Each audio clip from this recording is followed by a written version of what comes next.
Hey guys, welcome to She Knows Arsenal.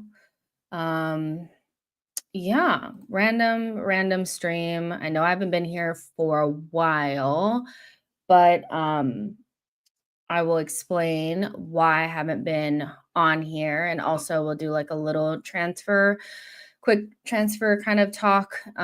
Seeing as the timeline feels like it's still kind of awake and um I had a couple people message me asking me like, one, how do you feel about all the things going on right now in terms of Arsenal's season, plus the supposed like transfer rumors, and then why haven't I been around? So I was like, okay, I'll just jump on really quick and kind of chit chat with you guys and see how you guys are doing and all that. I think the timeline is pretty much started full panic off of the back of the Orny bomb that just came out, with him saying that Reinders is a player that Manchester City are actively working on.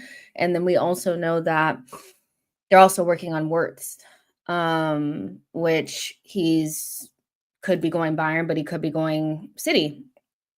And so obviously there's panic because City had a down year.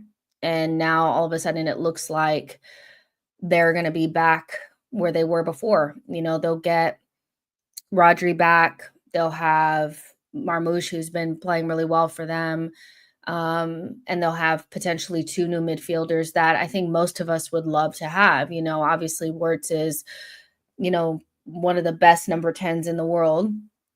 And Reinders is also very good. So now everybody's panicked, and the summer window hasn't even opened.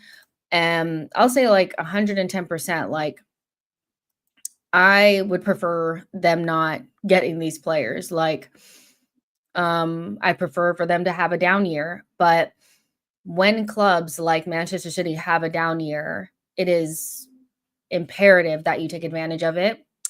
And Arsenal, cardinal sin, you have had multiple opportunities over the last actually, over the last 3 seasons. You've had 2 really good opportunities, especially this season, to win a Premier League, and you haven't been able to do so. Liverpool basically had the season that we were meant to have, and now we just have to hold that. When teams like City have a down year, it's literally just a down year. All this, anticipating City having this massive slide doesn't happen when you have serious owners that want to win. City don't have owners like us and Liverpool and such and such. And their owner is desperate for City to win things. And so they're never going to allow anyone or this club to slide down, So we had an opportunity and we missed out. And now I get where the panic is coming from, because one, we'd love a player like Reinders or a player like Wirtz, and two, we know what this means. The writing is on the wall. City will be back where they were before next season. But I'll be really honest with you guys. After this particular season, I don't have the energy to be like panicked over the window when it hasn't even opened, because we've had our opportunity. Like, what did we think was going to happen? Like, I don't know. Like, I really want to. I've had windows in the past where every single time a rival signed a player that we could have signed, I was like, oh my gosh, oh my gosh. But I just don't have it in me. City were always going to rebuild. They've always bought good players. They've always bought players that we potentially would have wanted. Um, so it's just up to Arsenal to do what they can. We can't really change anything on their side. We can only do what we're meant to do, So yeah, I think it's tough, but the window quite literally isn't even open. And the only thing I can hope for is that Arsenal do what they're meant to do. I think, or I'll be disappointed or more upset, is if Arsenal go through their window and they don't maximize it to the most of their ability. We're always going to be going up against a juggernaut in City. That's just the reality of the situation that we're in. They're not going anywhere. They're not going to get any sort of charges. Nothing's going to happen to them. And they have Pep, so we can only control what we can control. And I also don't think that if we had put our hat in the ring for Reinders or Wirtz, that we'd have an opportunity to get him, either one of those players, if City are serious, So it's one of those things where Arsenal just have to go into the window and get exactly what they were meant to get last window and what they need to get this window. They have a big laundry list of things that they need to get done, whether City rebuild or not. We've seen whether City are good or not, we can't get it over the line. So them being good or not really doesn't have anything to do with it. Arsenal really need to look at themselves in the mirror and take all accountability and responsibility for what's happened this season, because you could make excuses for the first season that we challenged and say that we were going up against a treble City, which we did. But that was a really good opportunity because we were so far ahead that if we had just relaxed and continued to win games and not capitulated over a 3-game period, we would have won the league that season. But made excuses. It's fine. Whatever. Bigger fish to fry. Next season, fucked that up, and finished 2 points behind City. And then this season, they were nowhere to be found. This is the worst season that they've had in years, and we were also nowhere to be found. So they just need to focus on themselves, and I think as a fan base, I can't tell you guys how to be. You be who you want to be. But for me personally, I just don't have it in me. I really don't have it in me, because whether they get Reinders or not, whether they get Wirtz or not, we could not beat them win the league when they were nowhere to be found. There's 4 trophies up for grabs every season for Arsenal. Every single season, outside of one under Mikel, there's been 4 opportunities at a trophy, and we've literally missed out on every single one of them. And that's another thing that I feel like we need to be real about next season, is that maybe if we're good in other competitions, we can nick a trophy. And even if City are better than us in the league, which in the end of the day, the Premier League is very much so the best team wins. The best team over a 38-game period is going to win the Premier League. So if they're better than us, which on paper, if all of their signings come in and all of our signings come in, they'll probably still be better than us. They have a better manager. They have better players, whatever. So maybe we don't win the Premier League, is what it is. They haven't done a quad. So, and other teams have been able to nick trophies off of them, even if they're in the conversation. So there's still an opportunity to win a Champions League, an FA Cup and a Carabao Cup. So there's no real excuse. Whatever's happening with them in the window doesn't really have anything to do with us. It really, really doesn't. It's City. They're a massive juggernaut. We've seen this before with, Sir Alex Ferguson's Manchester United back in the day. We've seen it with Chelsea sides. When they're good, they don't let it slip. And if you don't take advantage, then it just is what it is, So yeah, it's not great, but at the same time, we've had a chance,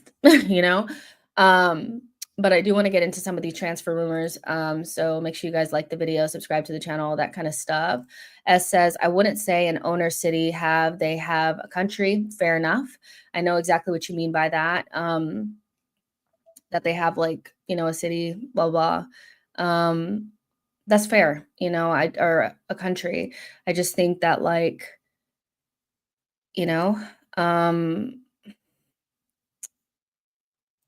our owners are just not the same. They're just not. Our owners are very unserious in ways, so I expect them to fall short, so it is what it is.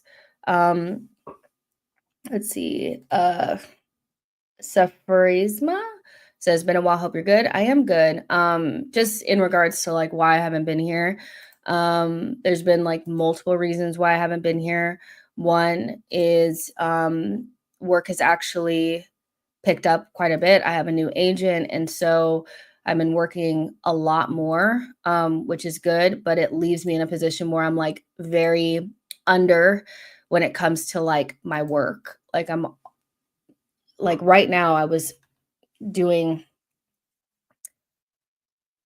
videos, like shit ton of videos and trying to do different scripts and stuff like that. So, if you guys have seen me on Instagram, I'm doing a lot more there, so I don't have as much open time to do lives as I'd like to, so that's a part of it. And then the other part of it is Arsenal are just very unserious team. And so if I have to choose between work or doing Arsenal related stuff, I'm just going to do work and not work around it or end up working super late because I decided to watch the Arsenal game. I'll be honest, I like this is probably the first time in a long time that I haven't really watched a lot of the games. Like this season, I think I pretty much switched off around Christmas and I continued trying to watch up until maybe like a month ago. And these last couple of weeks, I've really struggled um to watch us. I may watch the highlights or, you know, kind of watch half the game and see how we do, but it's just so hard to watch us. And I hate to say it, but I have just really struggled to watch us this season. I just think I'm fatigued from from the last 2 or 3 seasons, and every single, like, summer or May that comes around, it's the same thing. Like, we haven't won anything. We're coming to a slow stop, where we can't win any games and we just look weird or, whatever, and, the Champions League kind of papered over the crack for about a couple of weeks, but watching a team play like that and then turn around play like they did against PSG was very like, oh, this team is just so hard to trust because one minute they're bringing you back in and making you think, that they can do something. And then the next minute they show you exactly why you'd ever trust them. And it's really sad to say. I love this team. I love these players, but they are incredibly difficult to get behind at times because they seem to always prove you right or whatever, so um yeah, and that includes the manager. It's not just the players, like it's literally everyone. So yeah, it was just really, really hard to get up for watching the games. Like, and when I said like earlier this season, probably about 2 months ago now, that I was genuinely worried about whether or not we'd finish in the top five, I was pretty much wiped away and told that I was just being totally out of control and like you're just being negative for no reason. Only for people to be genuinely worried now that we have 2 games left and it hasn't been confirmed that we're in Champions League and we have to win a game. That the math say that we need to win now a game, and it's really difficult to see where that win is going to come from. I know we play Southampton away from home, but if there's anybody that can lose to the worst team that's ever played in the Premier League, it's us, so we really don't want it going down to the last day, but it's very, very likely that it will, and I will not be there. That Southampton away game, I'm not going to watch us struggle to score a goal against one of the worst teams that's ever been, in the Prem. I'm not going to watch Ramsdale become Neuer on the day and the rest of Southampton become prime Bayern. I don't have it in me, because Newcastle at home, we know what that is. We know what that's going to be like. I don't know, so I don't have it in me. I'm really, really like checked out of this season. And, Safar makes a really good point that the season kind of ended in the summer. And I kind of agree with that. When the summer window closed, I was like, I had my crash out. Like I was told that we had gotten everything that we needed to get and it's fine. What do you mean? Why are you so upset? You don't have any reason to be upset, blah, blah, blah, blah, blah.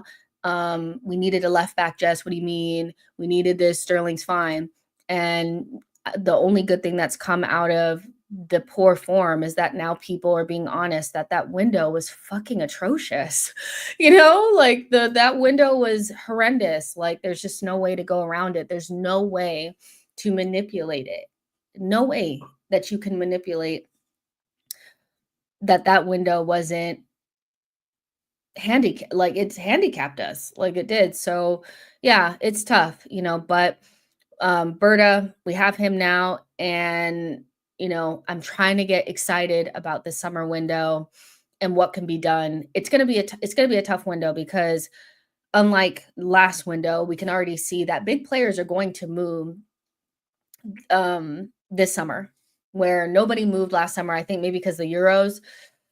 I think bigger players are going to move this summer, and there'll be a domino effect from that. We've seen things about Rodrigo. We'll talk about him in a second. We know Gyökeres will move. Probably Sesko will move as well.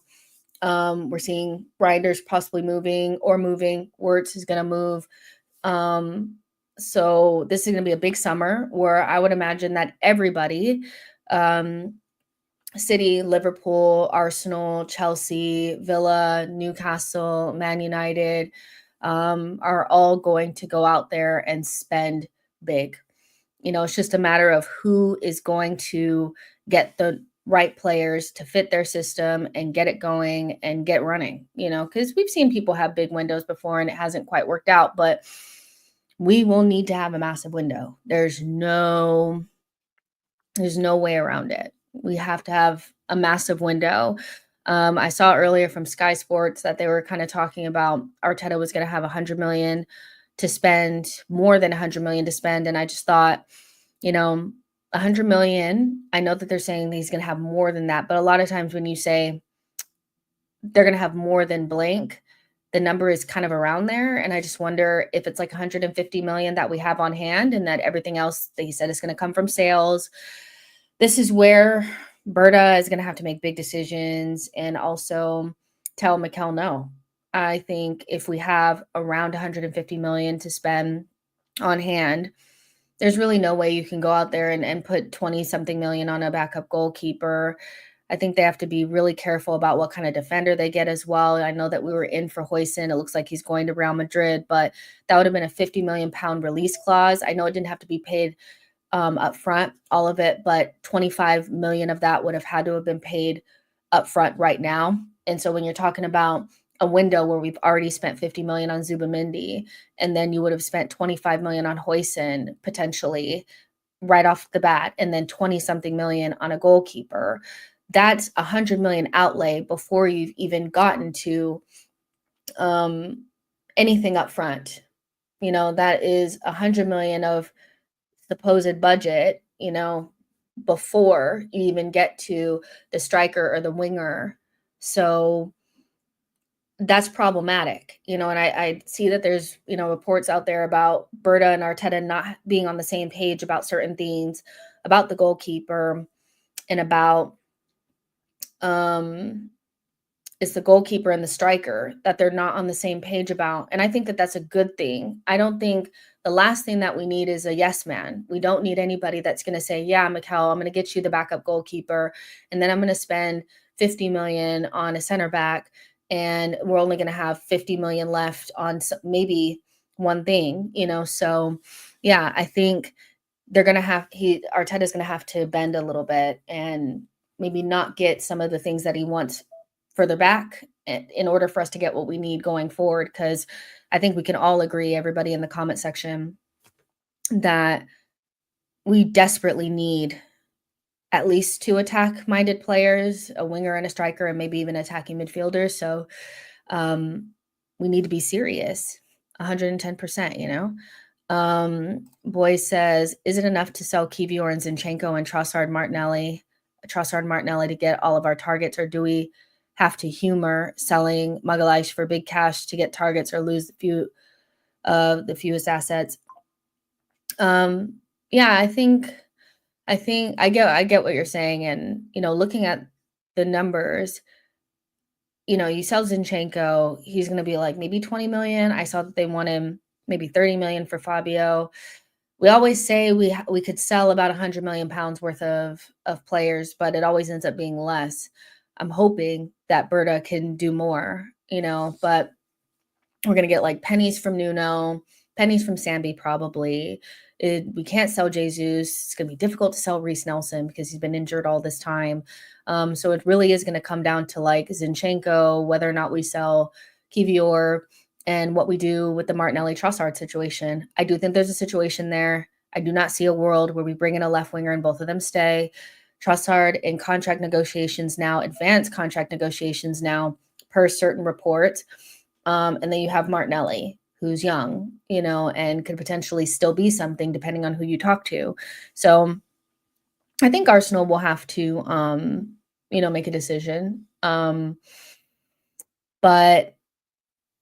I hate the idea that we have to go into every single window feeling like we need to sell to buy, but I think that's just kind of where we're at. So we'll see how it goes. Ali says Sesko, Williams, Rodrigo, Zubimendi, Aït-Nouri, Juan Garcia will win the league next season. Usopp says we shouldn't need to sell big players to buy. We have enough scrubs that we can sell. I feel like we need to see a big difference between Edu and Berta here. Now, Arsenal didn't get rid of Edu on their own. I don't think that's how it happened. I think there was a big blow up last summer between Mikel and Edu, which led him to dump us in November. Had Arsenal let Edu go, he would have left either right after that summer or in January or in this summer, because having somebody dump you in November when the January window is coming up, to me is an indication of a fracture and a person that told them to fucking kick rocks and he just dipped out. So they were not probably going to go into the summer window with anybody outside of Edu. But if you're going to go out there and get somebody with such experience, you are going to want to see a difference between Berta and Edu and how our window unfolds. I think we're going to want to see players come in early so that they can be a part of preseason. And you're going to want to see better sales.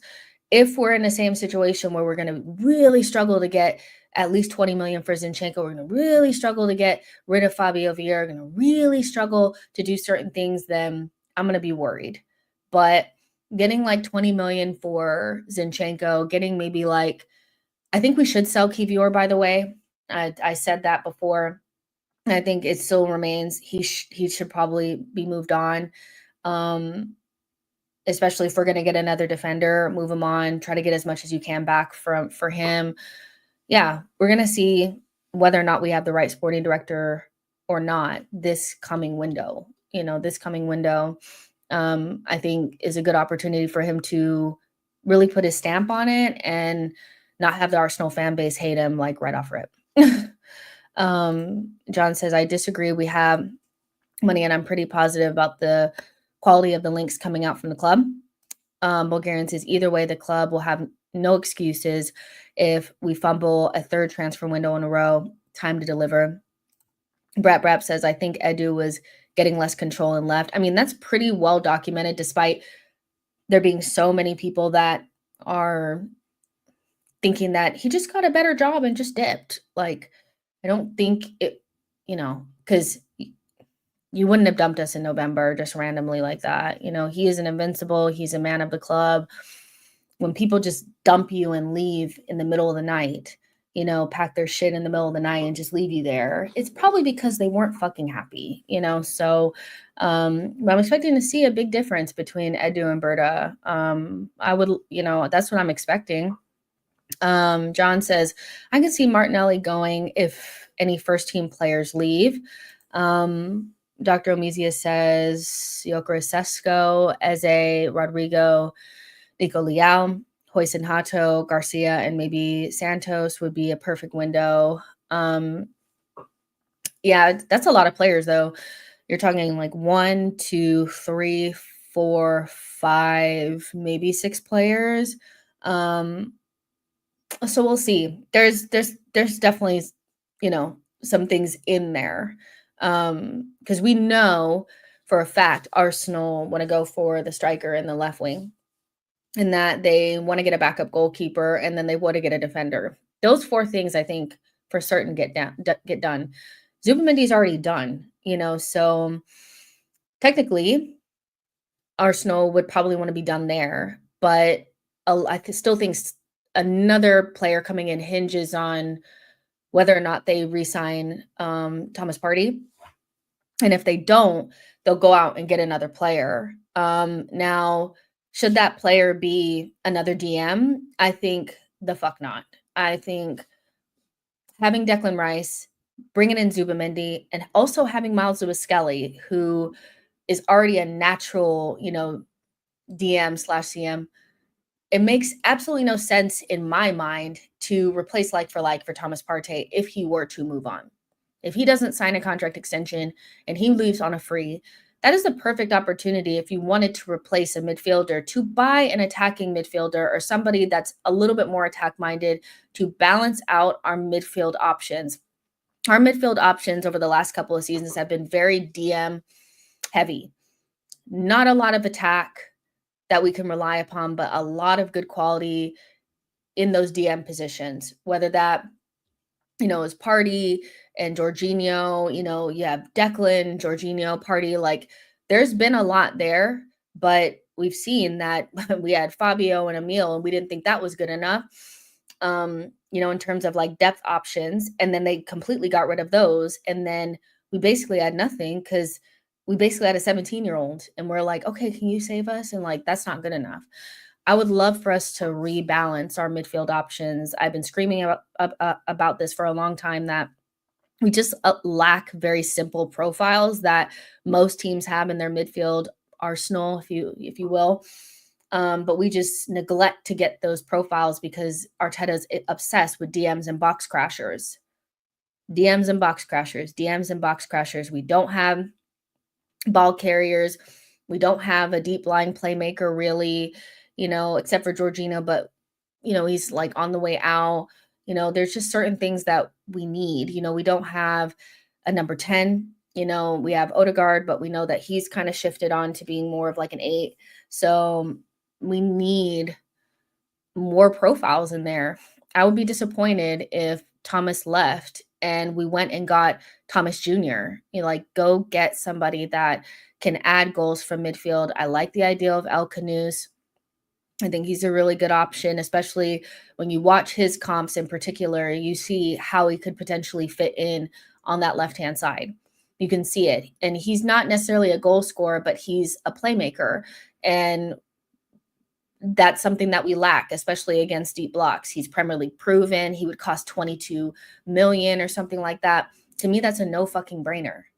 To me, that's a no fucking brainer. There's no reason why you cannot bring in somebody like El Khanous to supplement Odegaard and also bring in something that we've been missing for a long time.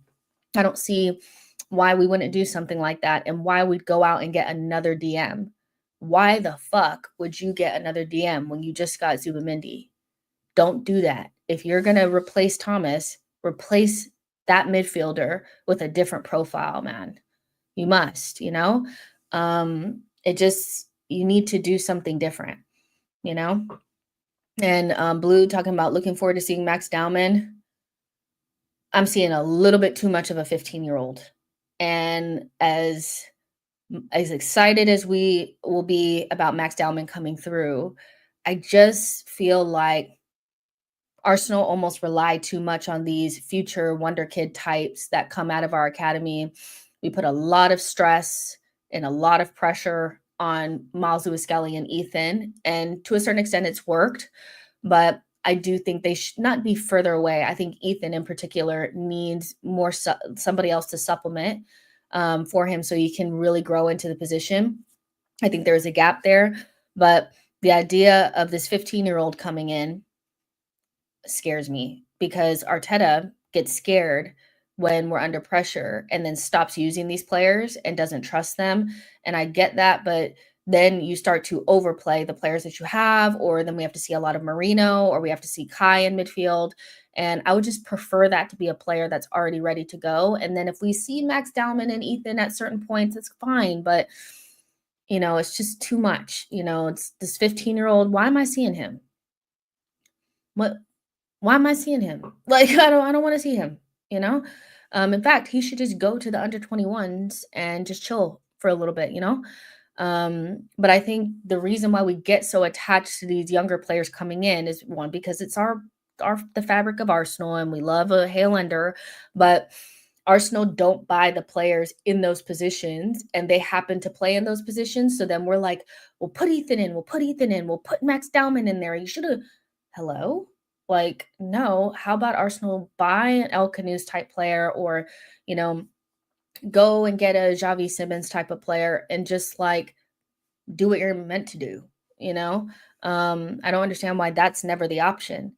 Stop buying left backs, stop buying DMs, and stop buying fucking goalkeepers and go get an attacking midfielder or an eight, a normal fucking eight, not a DM that you're trying to make into an eight, not Marino Havertz, go get eight, like just do that. Why can't you do it? The Arsenal perspective says we need to swell our squad for next season. Serious additions in terms of numbers is needed to this admitted thin squad, between 3 and 5 additions. I think we'll get probably 5 players, like one of which will be a goalkeeper. So 4 outfield players, one of those will be a defender. So, and you already got Zubimendi. I think what we're looking at now is when we talk about forward additions, it's going to end up being the winger and the striker. And then if Thomas Partey doesn't resign, then they'll try to get a second one. I think the second midfielder definitely is 100% tied to whether or not Thomas stays or not. But like I said, I would really love Arsenal to ditch this idea of bringing in a like for like person. What is this obsession with having Thomas Partey, a younger Thomas Partey, and then a younger Jorginho, and then Declan? Like, are you allergic to an 8? Are you allergic to a 10? Like, are you okay? Arteta, just bring one in. Boy says people being so desperate for Dowman to play is proof positive that we goofed our recruitment in the summer. That and the fact that Marino is playing center forward now. Got to talk about that too. Jacob says, what's going on with Gabriel Jesus? Is he gone in the summer? He tore his ACL, so that's like a 9-month thing. I had retweeted yesterday because I saw like the like old tweet of one of those, accounts with Jesus scoring that hat trick. And that was in December. And I was like, that felt like years ago. Jesus scoring that hat trick against Crystal Palace genuinely feels like years ago. And he got injured like after that. So it was maybe like January when he got injured. So as he got injured and we still could have done something in the window, I remember he got injured and we were like, well, the window is open, so we should be fine. And then we didn't do anything. So what? January, February, March, April, May, June, July, August, September. So we're talking September, come back. And when I say come back, I mean like start training again. And then just in time for him to get fit enough to get sold in January, because he'd be earmarked as our sale in January. I would have him down for a sale. Like, you guys know, I've been on we need to move Jesus on for a while now. And because I didn't want this to happen, for him to get injured, and then we're desperate to move him on, and then we can't. So, it stresses out our ability to like do things in the summer. And that's the exact scenario that we're in right now. He's one of our highest earners. We can't sell him now. The soonest we'll be able to probably sell him is in January. So yeah, I like Jesus. I get the nostalgia around him. And when he first came in for this first couple of months, that was a great signing for us. But goodness me, I mean, how many times do you need to see somebody get injured to know that he's just not going to be somebody that we can rely upon? So yeah, he's got to move, man. He's got to move, but it probably won't be until January. So don't expect to, but I am not looking forward to, as soon as people start seeing him train, that they'll start talking about, but he would be good for Champions League. No, he'll be good for that January sale, baby. That's what we need to do. The Arsenal perspective says El Canoes from Leicester should be an easy deal to make. I mean, we should get that done. Like, I really don't see why we wouldn't. If there's like literally no downside to it. He's cheap. He's Premier League proven. He quite literally plays in the position that we need somebody to play make in that position. He's young, so if it were not to work out, we could move him on quickly. There's no reason not to do that deal. Where maybe a Xavi Simmons would be prohibitive because of the fee and maybe like fear of it being Bundesliga tax, whatever. There'd be like no reason not to get him, so yeah. Valeria says, would you consider a deal for Rodrigo? There have been rumors that he is unhappy and is for sale in exchange for a subsidized price for Saliba in the future. Well, I'm not doing no future deals for nobody because when Real Madrid come knocking, I want them to have to pay as much as possible. But in terms of the Rodrigo thing, I personally think Rodrigo is the level of talent that whether or not he's the perfect, like kind of like the perfect profile, because I've seen people saying, well, he's not a touchline winger. He has the level of talent that you change the system for. I don't think that, he's like the kind of Nico Williams type of left wing or, whatever. But the level of talent there is so special that he would literally change, kind of like an Alexis type signing. I just think you just do it and you make it work rather than, but does he fit the system? I just don't think that Rodrigo's the type of player that you're talking about. Does he fit the system type of bullshit?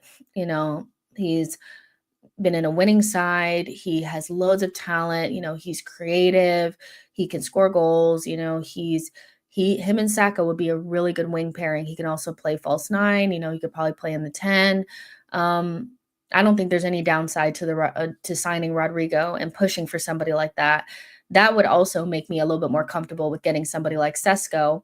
My biggest pushback on the Sesko thing is a raw winger and also a raw striker is an excuse for Arteta to play Havertz next season. And Arteta will use any excuse to play Havertz and to make that work, despite knowing that he needs better attackers. If he gets a Sesko, he'll be desperate to play Havertz. But if you have Rodrigo, that'll make you happy. But if you have kind of like a raw winger that needs time to adapt, trust me, I'm looking at Nico Williams right now. He's probably going to need a lot of help. That child has not left Spain. He's been at Bilbao like his whole life. He is going to struggle to adapt to the playing style of the Premier League and also just to being away from Spain. So having him plus Sesko, who we already know is like kind of like a raw talent or whatever, I do think would be a little bit risky. But if you have a Rodrigo, somebody that's just going to instantly come in and not have any problems, I think he just steps straight in and makes us better. That would kind of lessen the blow of having like a more project like striker, if you will. So yeah, I really would love to get the Rodrigo thing. Like I think that would be a great signing for us, a trajectory changing kind of thing for us. But I don't know if Arsenal are willing to do that. I don't know. Brian says, honestly, I'm tired of Arteta, the deflecting and lack of accountability, lack of trophies, the fanboys who think Arsenal challenging for a title is a miracle, the endless directionless journey. Listen,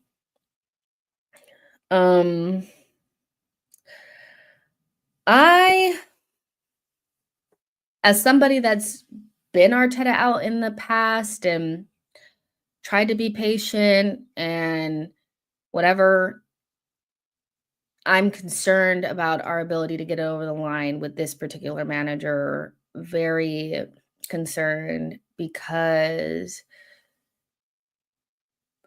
we've had the opportunities to do so and we haven't been able to do it. And the consistent falling apart at the end of the season, there's been smaller falling aparts and then there's been bigger ones. I think this is definitely the second worst collapse at the end of the season that we've had under Mikel. In both seasons, we had very real and tangible opportunities to win things. This season, it was Champions League. Last season, or the last season I was talking about was the Premier League when we were way ahead and then decided we couldn't beat West Ham, we couldn't beat Liverpool, and then we couldn't beat Southampton. So I'm concerned because I'm not sure that it's just a talent problem with him. And that's why I'm desperate for us to get the players in. So there is no excuse. If he cannot win it or win something with the striker and the winger, then we really don't have anything else to discuss, when it comes to Mikel. He's also a little like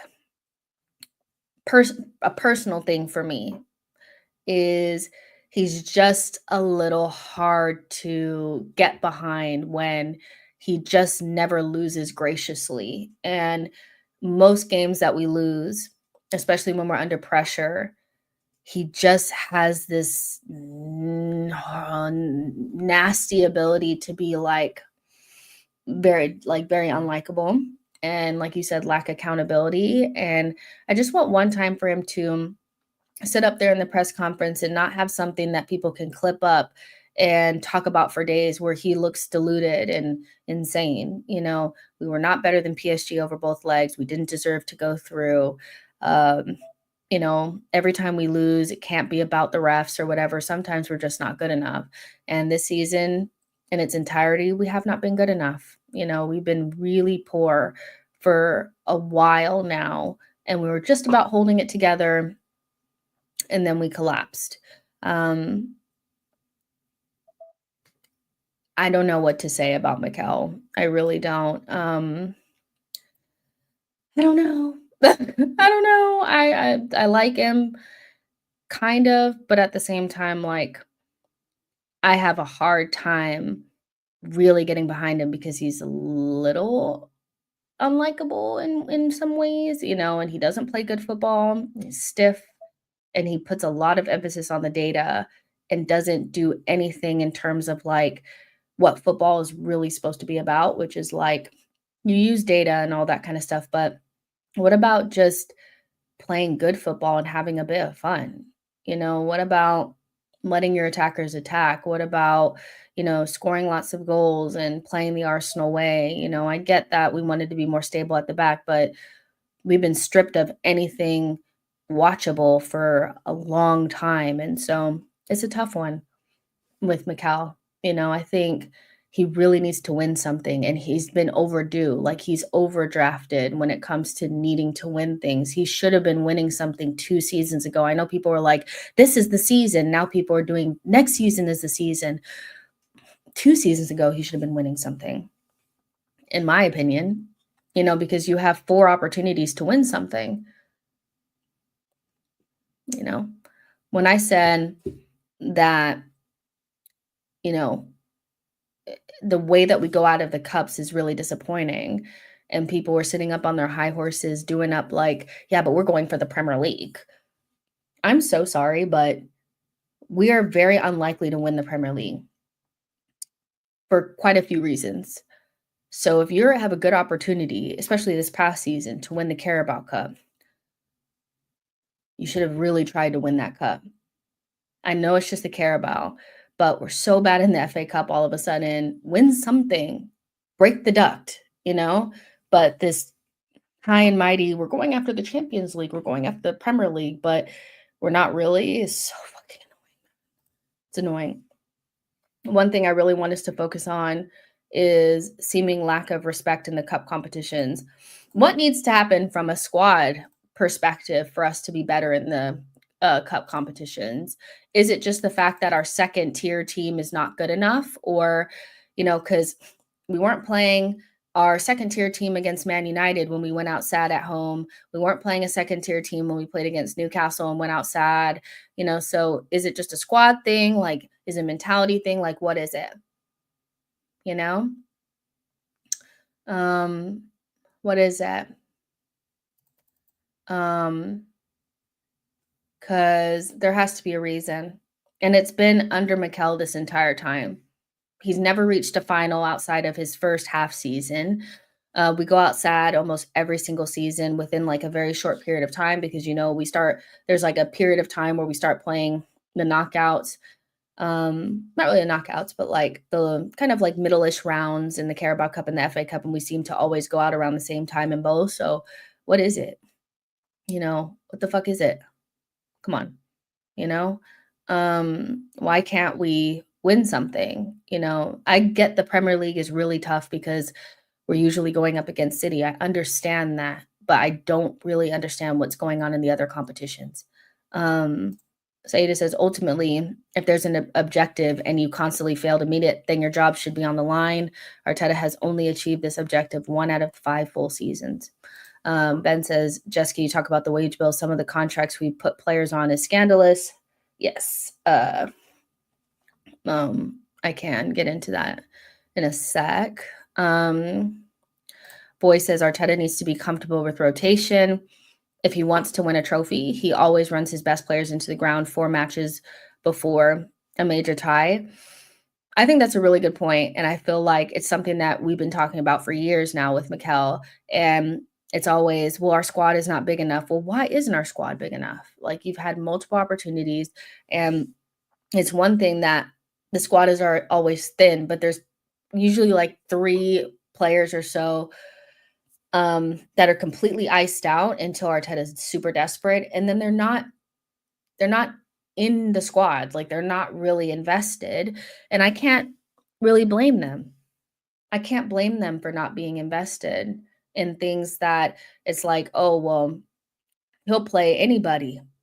He'll play, you know, his he'll play his kid left wing before he puts me out there, so why am I gonna be interested in playing in this dead rubber or in this game, whatever, So, um, with so many games, and, he said that in a quote that, I mean, this was like my head was just like spinning when went in that press conference and then started talking about they knew that the squad was really thin and they knew that certain players were going to get injuries because he was going to have to run them into the ground.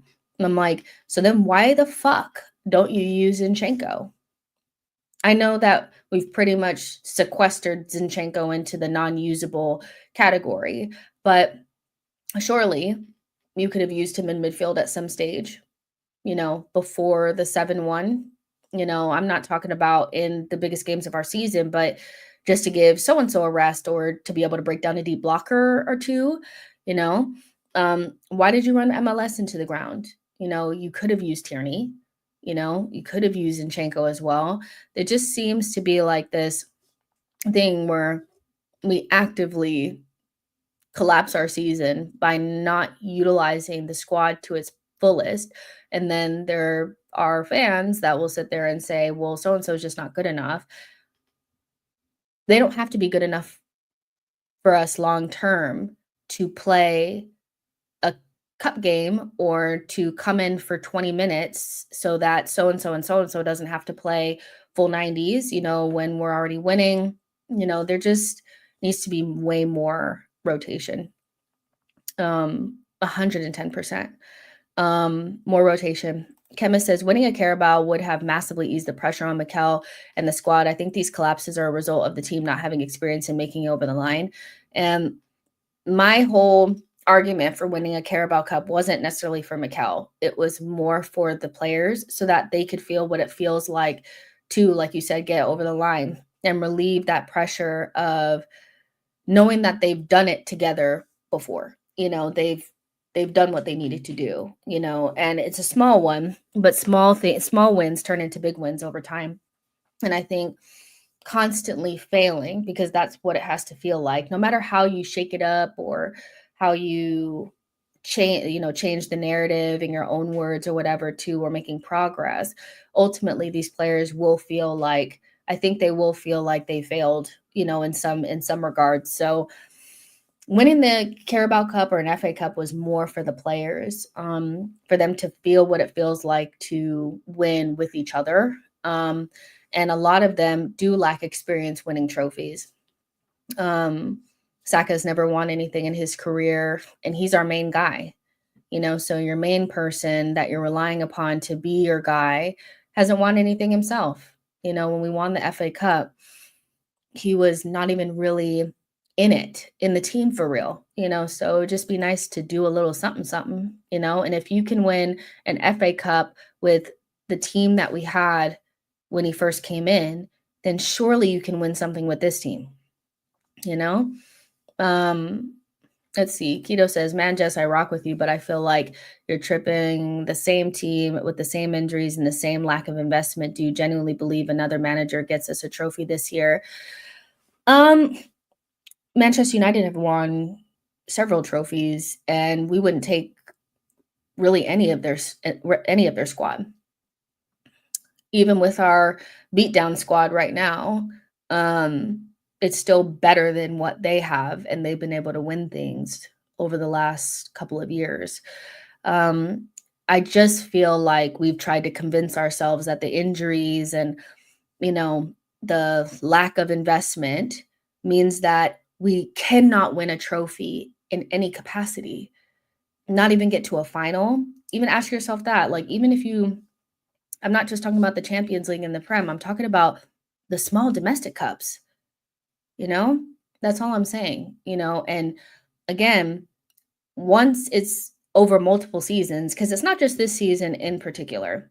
If this was the only season that we've seen under Mikel where we didn't get to a final and we didn't win anything, then we could really look at the injuries and say, "It's just the injuries," it's fine. But when it's been 5 seasons, it starts to become less about the individual seasons and becomes a pattern over time. And that's why I think, like, I'm less inclined to really dig into the context of this particular season because I have 4 other seasons to look at and say, "Well, even when we had our players, we couldn't get to a final." Even when City weren't, were way behind us, we couldn't get it over the line. Even when this happened, we couldn't get over the line. So, I get what you're saying, but I think people wanna take every single season, break it down minute by minute, into bad call from the ref, every single time, take every single injury and say, "That's the reason." But we've had 4 seasons now of not even getting to a single final and not looking like getting one to one either. And that's why I can't just look at this season by itself. That's all, but I hear what you're saying. Europa against Villarreal, where we needed to beat them at home and failed to, is another example of a typical game matching the pattern. Blaze says City have also injuries and they could end up season with a trophy in the FA Cup. Taryn says ICE held Jess captive for 12 days. No, it's for those of you guys who are just joining. I actually got if you guys follow me on Instagram, which you should be, I got a new agent, and my agent actually, literally as soon as we signed, got me a lot of work in a short amount of time.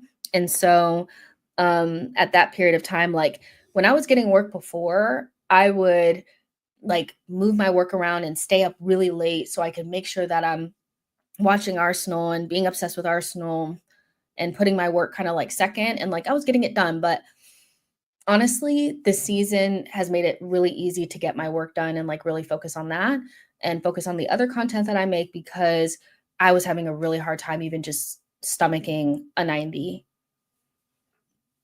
Since about December, I've been like mentally checked out and I tried to push through for you guys, but mentally, I am just out of it. If we didn't have the games against Real Madrid, I would have been fully checked out even before that. So we just happened to win those games. And then all of a sudden it was like, okay, we can do something. But this season has been so draining. And it's not even just this season, it's the fatigue over the last 3 seasons, or even 4, ever since we didn't make top 4, where personally, I'm just like, I'm not even really watching the games fully.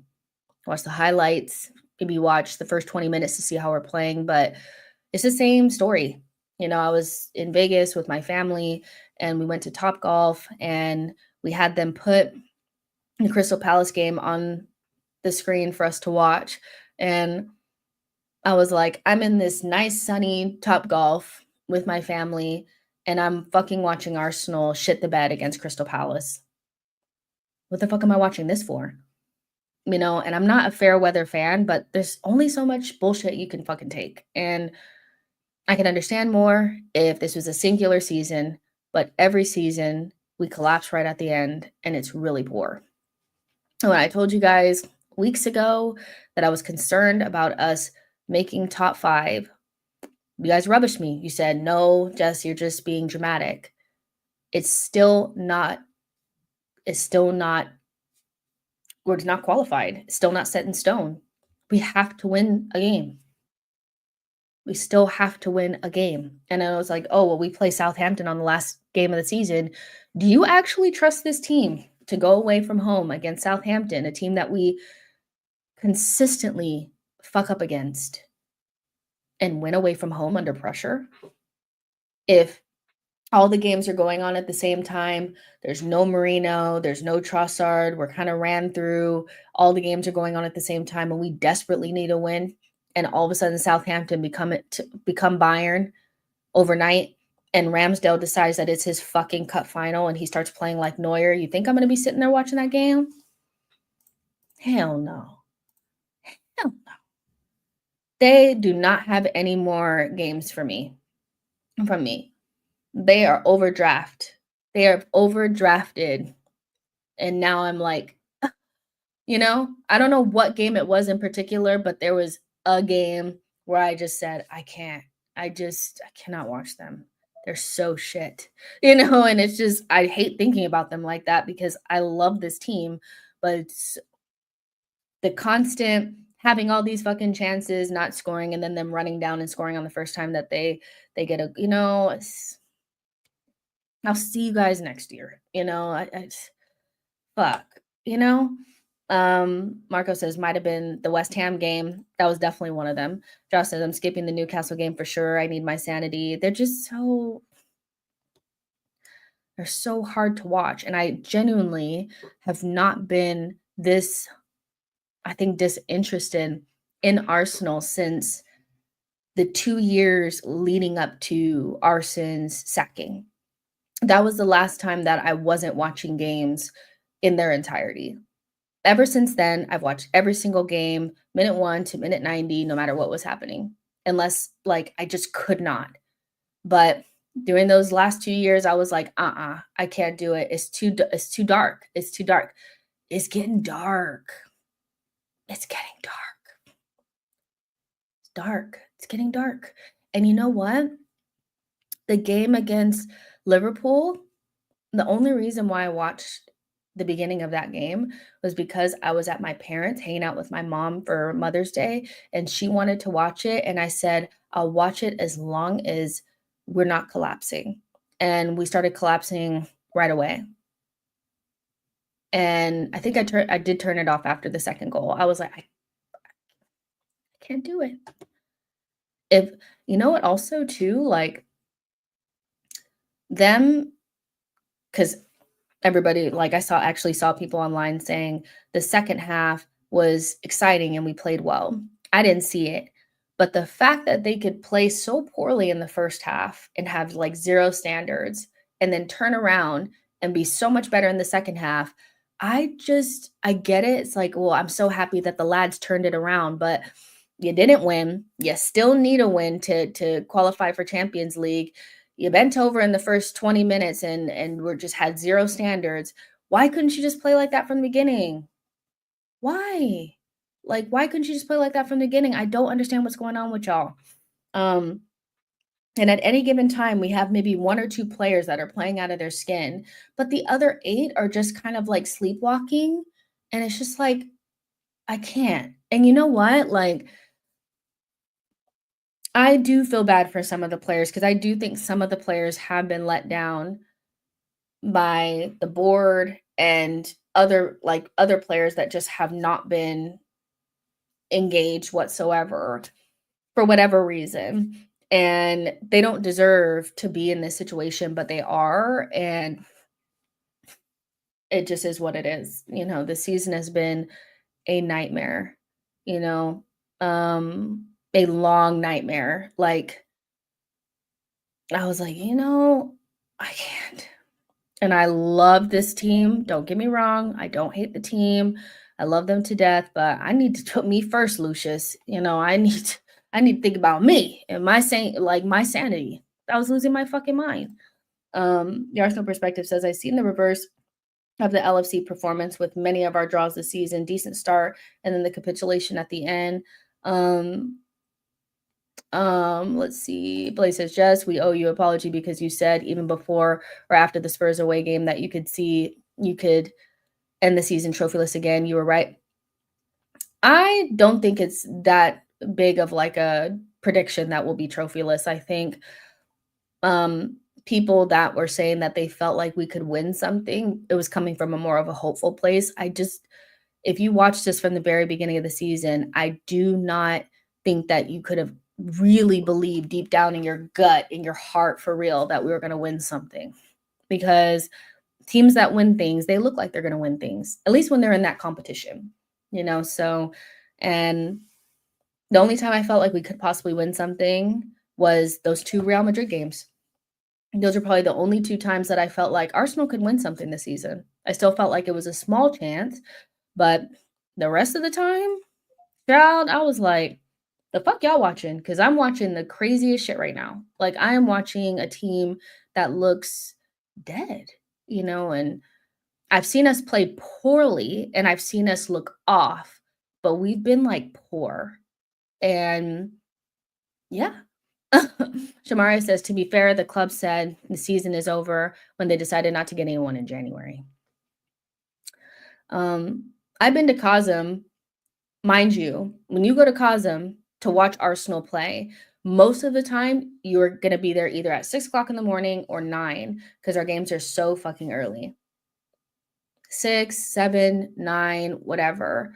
So I get my black ass up, to excuse my language, but early as fuck to go down to Kazum to watch this team play.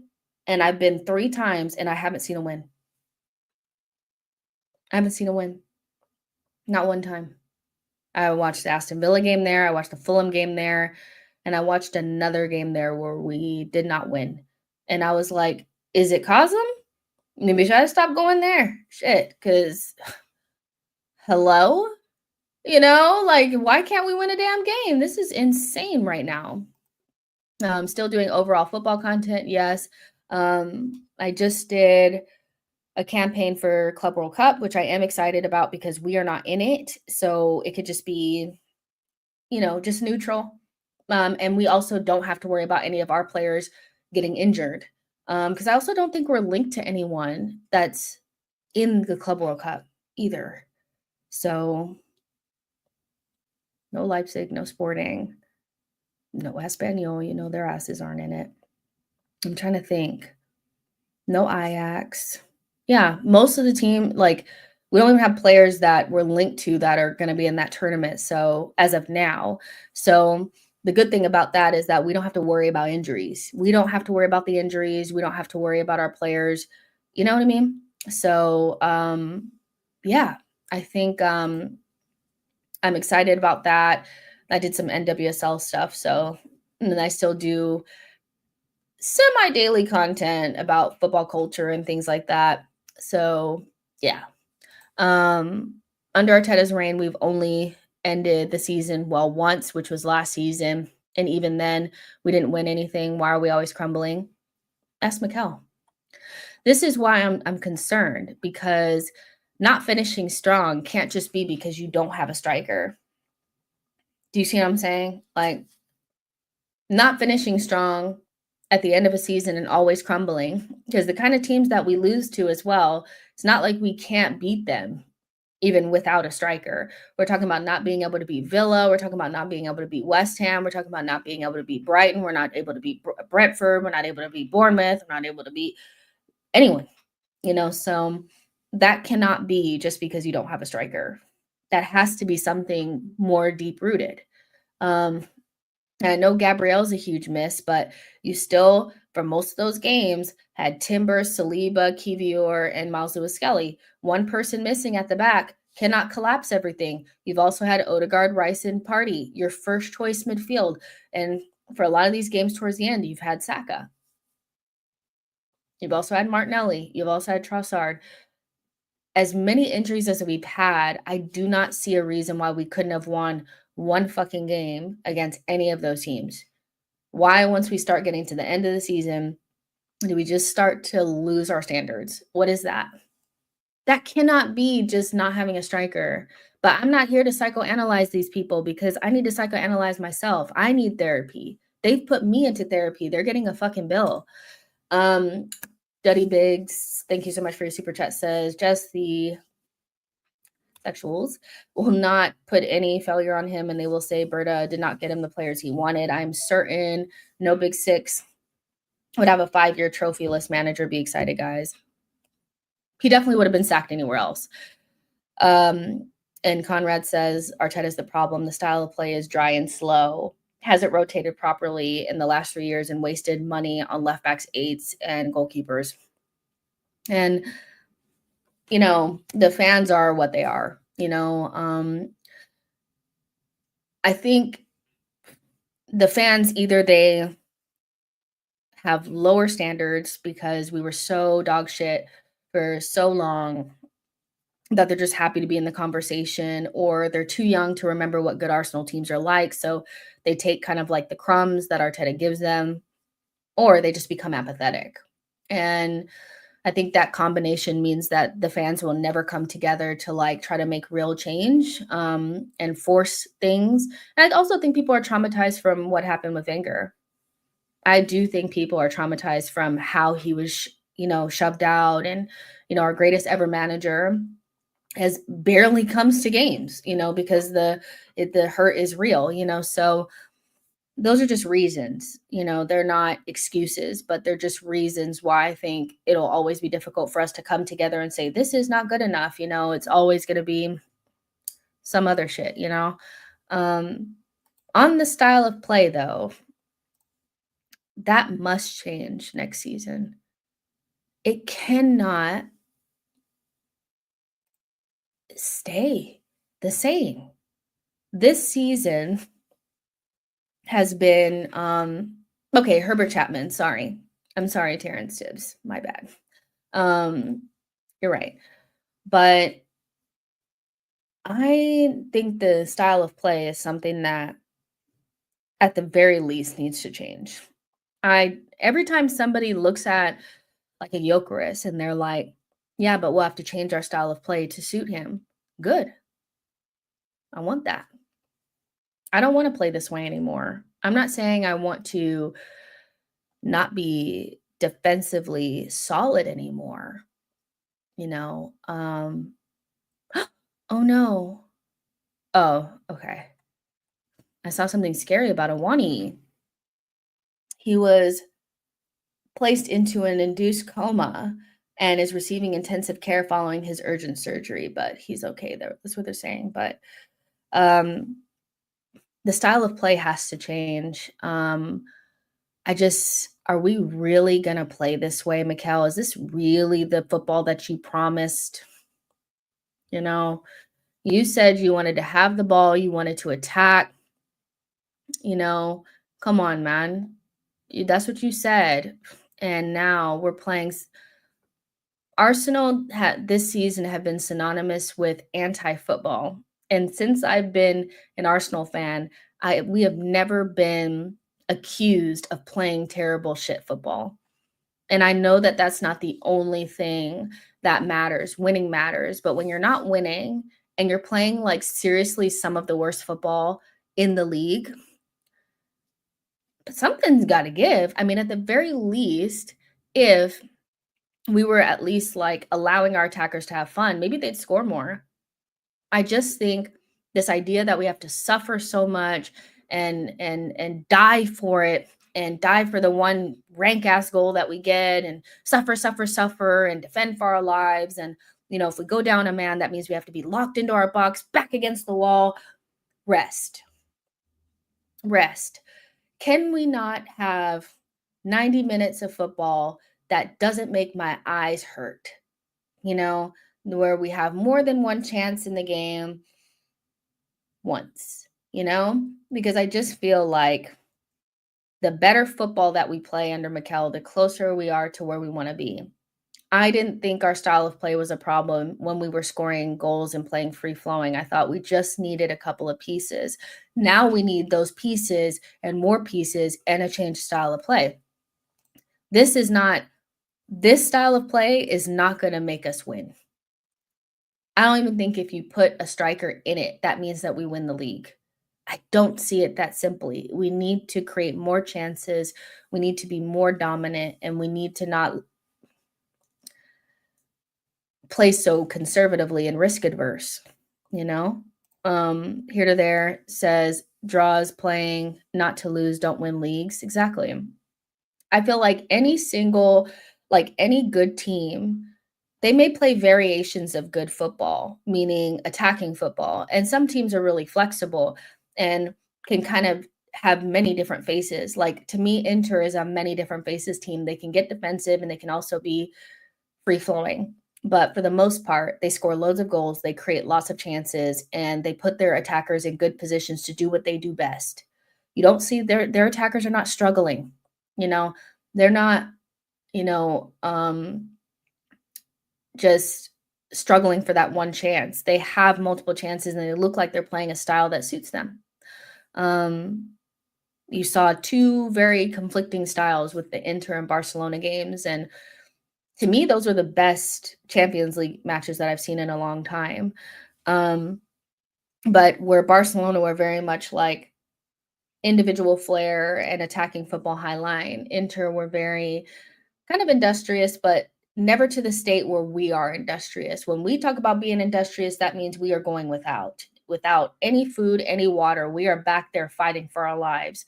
And if the template is to be a flexible team that can be more attacking and also can go more defensive, Inter is who we want to be under Mikel. And Arteta cannot get to that stage. It's so negative and so risk adverse. Um, and I don't think we can win anything being, you know, so rough, you know? So, yeah. Let's see. Terrence says double fullbacks is not needed. Kimberly says overcoaching core. Recent example, Partey and Trossard disaster class against Liverpool on Sunday. Mata says not going to make us win and won't grow the fan base either. The football looks like shit. Kina says, we don't play the high risk, high reward passes. This is why we don't win. We literally limit our own ceiling offensively. Do you think the fan base can handle playing a more high risk type of football though? Because what I've seen creep into the fan base is anytime somebody tries something a little risky and loses the ball or the pass doesn't make it, they start clutching their pearls and getting upset because somebody tried something. If you play more high risk, high reward football, there needs to be an acceptance that there's going to be times where you're vulnerable. And we had that 2 years ago. The main difference though was that we didn't have Timber and we didn't have Raya. No offense to Ben, but I think we're more, and we also didn't have Zinchenko. So we're more solidified. We have better athletes back there. We have a better goalkeeper. So I'm not quite, and we also have Declan, which we don't use him for what he's meant to be used for. There's no reason why we shouldn't be able to play a more aggressive attacking style. But we just are so scared to lose the ball. And I don't think that it's the players are deciding to be risk adverse. They follow Mikel's instructions to a T. He is a control freak and he wouldn't have anybody playing for him that doesn't follow his instructions. And it's not the first time that we've seen us be this way.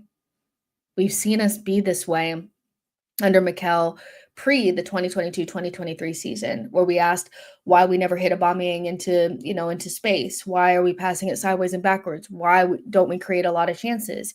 And we had that one season where we just really let go and we started playing more attacking football and we looked really good. And then he just disbanded from it, you know?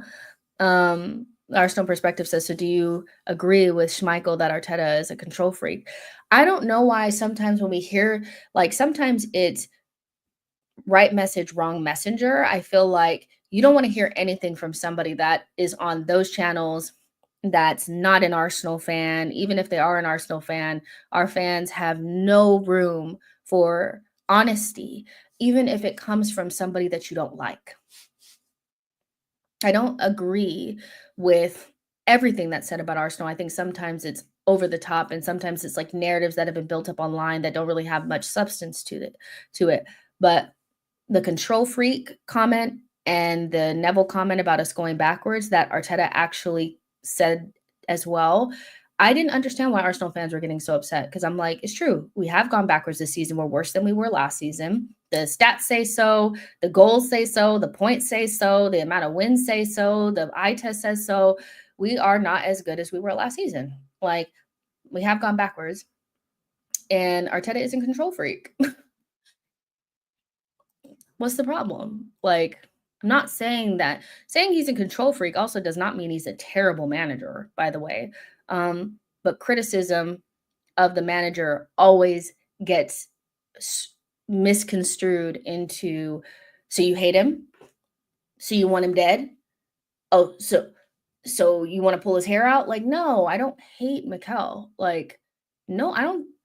Not first of all, we don't know him, so why would you hate him? But they weren't wrong. So what's the problem? I don't get it. We just need to be a little bit more, there needs to be fun and like breathed into this team. They need life again. They need to feel something. Football is a game of heart and soul and fun and entertainment. It always has been. And so, yes, we've introduced data, and then there's been managers like Pep that's come in that have kind of got the equation down to a T, how to win, and stripped away some of the flair and fun. But Pep has never stripped it down to the point where he didn't have any creativity and no goal scorers, and also where he doesn't let his players do fun things every once in a while. Arteta doesn't let anybody have any fun. He doesn't let anybody, take a bad touch or try anything, anything. It's very straightforward, and he has the numbers down to a T where he's like, if we get the ball to Saka at least 20 times a game, it is guaranteed that we'll score at least one goal. If we get a corner 4 or 5 times a game, we're guaranteed to score at least one of those. If we get a throw in at this point, we will score at least one goal here. He has it so down to a science that he's so focused on the numbers that he's taken all the other shit away. And I want that other shit back. I want that old thing back, not the calamity at the back, but at least the fun football a little bit, Omar says, I want to know what would happen to Onyeri and Dowman into the next season. I don't know. I don't know what their role is going to be. Ivy says, good to have you back, Jez. Do you think we'll return to the 2022-2023 football, or was that a season, an anomaly? I mean, I don't know. If Arteta, I think he's talked himself into this calculation mindset. So I'm not quite sure if he has the ability to walk it back. Because I also think he's quite prideful and has quite a big ego. So if he has to admit that this didn't work and admit that this didn't work, then, I'm not quite sure if he would do something like that. So I don't know, but he needs to let go a little bit for sure. And one thing I really don't understand is, if you're going to be this shin kicking, off the ball, dual winning team, then why do we want to have the ball so much? I think a team that is desperate to have the ball all the time, like we are a team that wants to have possession, and white knuckles the ball so badly that because we're so afraid if we don't have it, we'll concede. If you're that type of team that feels like you need to have the ball, it makes you feel safe. You need better technicians. A team that wants to have the ball is going to have more technicians. A team that is less concerned about having the ball is probably going to have more off the ball players like we do. We don't lean into our strengths. We have a bunch of non-technical players that are much better off the ball, but we want to have the ball all the time. And then you wonder why we can't break down deep blocks. So I just want us to double down on something. If we're going to be this off the ball team, then we need to give the other team the ball, play on the counterattack, and bring in some fast players that can just run into the channels. And when we win the ball, we just kick it forward and run. We have 30% possession, the other team has 70% possession, and that's it. But if you want to do what you're doing now and you want to have 60% possession and you want to sit in the other team's half for the entire game and have to break down a deep block, you need to get rid of the shin kickers. You need to have more technicians. And that's the one thing that I think Zubamendi is going to bring in. I'm not mad at the Zubamendi signing at all. The more research I do on it, the more I watch of him, the more I think that although he's playing in a poorish Sociedad side and he's not quite sparkling the way he did two seasons ago, he is going to bring a certain level of technical ability to the midfield and also relieve Odegaard of this deeper role that he's playing in.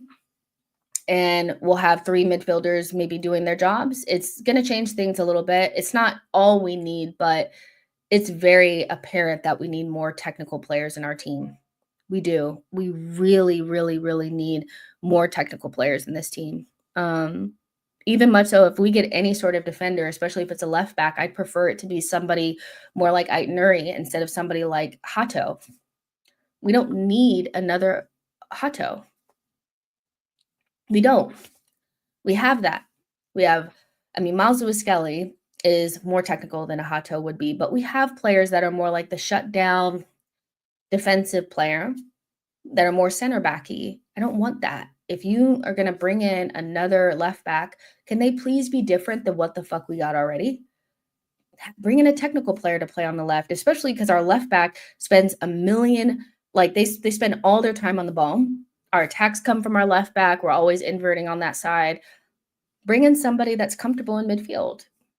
If you have to bring somebody in, I prefer us not, but we need more technicians badly, Ange is a terrible manager, is in the final, Arteta is not. Johnny says, I think Arteta overestimates their imagination. He set them up perfectly for them to create in front of the box, but they are not imaginative at all. If we buy imaginative this summer, we are set. I disagree with this because we didn't have these problems 2 years ago, and these are the exact same players. These are the exact same players that played in the 2022-2023 season, and we never complained about creativity. We never complained about imaginative. We never complained about the football not, having answers. We always had something going on. The only difference, the major difference is no Jesus. And I can see where that hurts us because he used to drop in and stuff like that. But the system for me is the biggest change. We don't play fast. We don't play 1-2 touch. We don't move.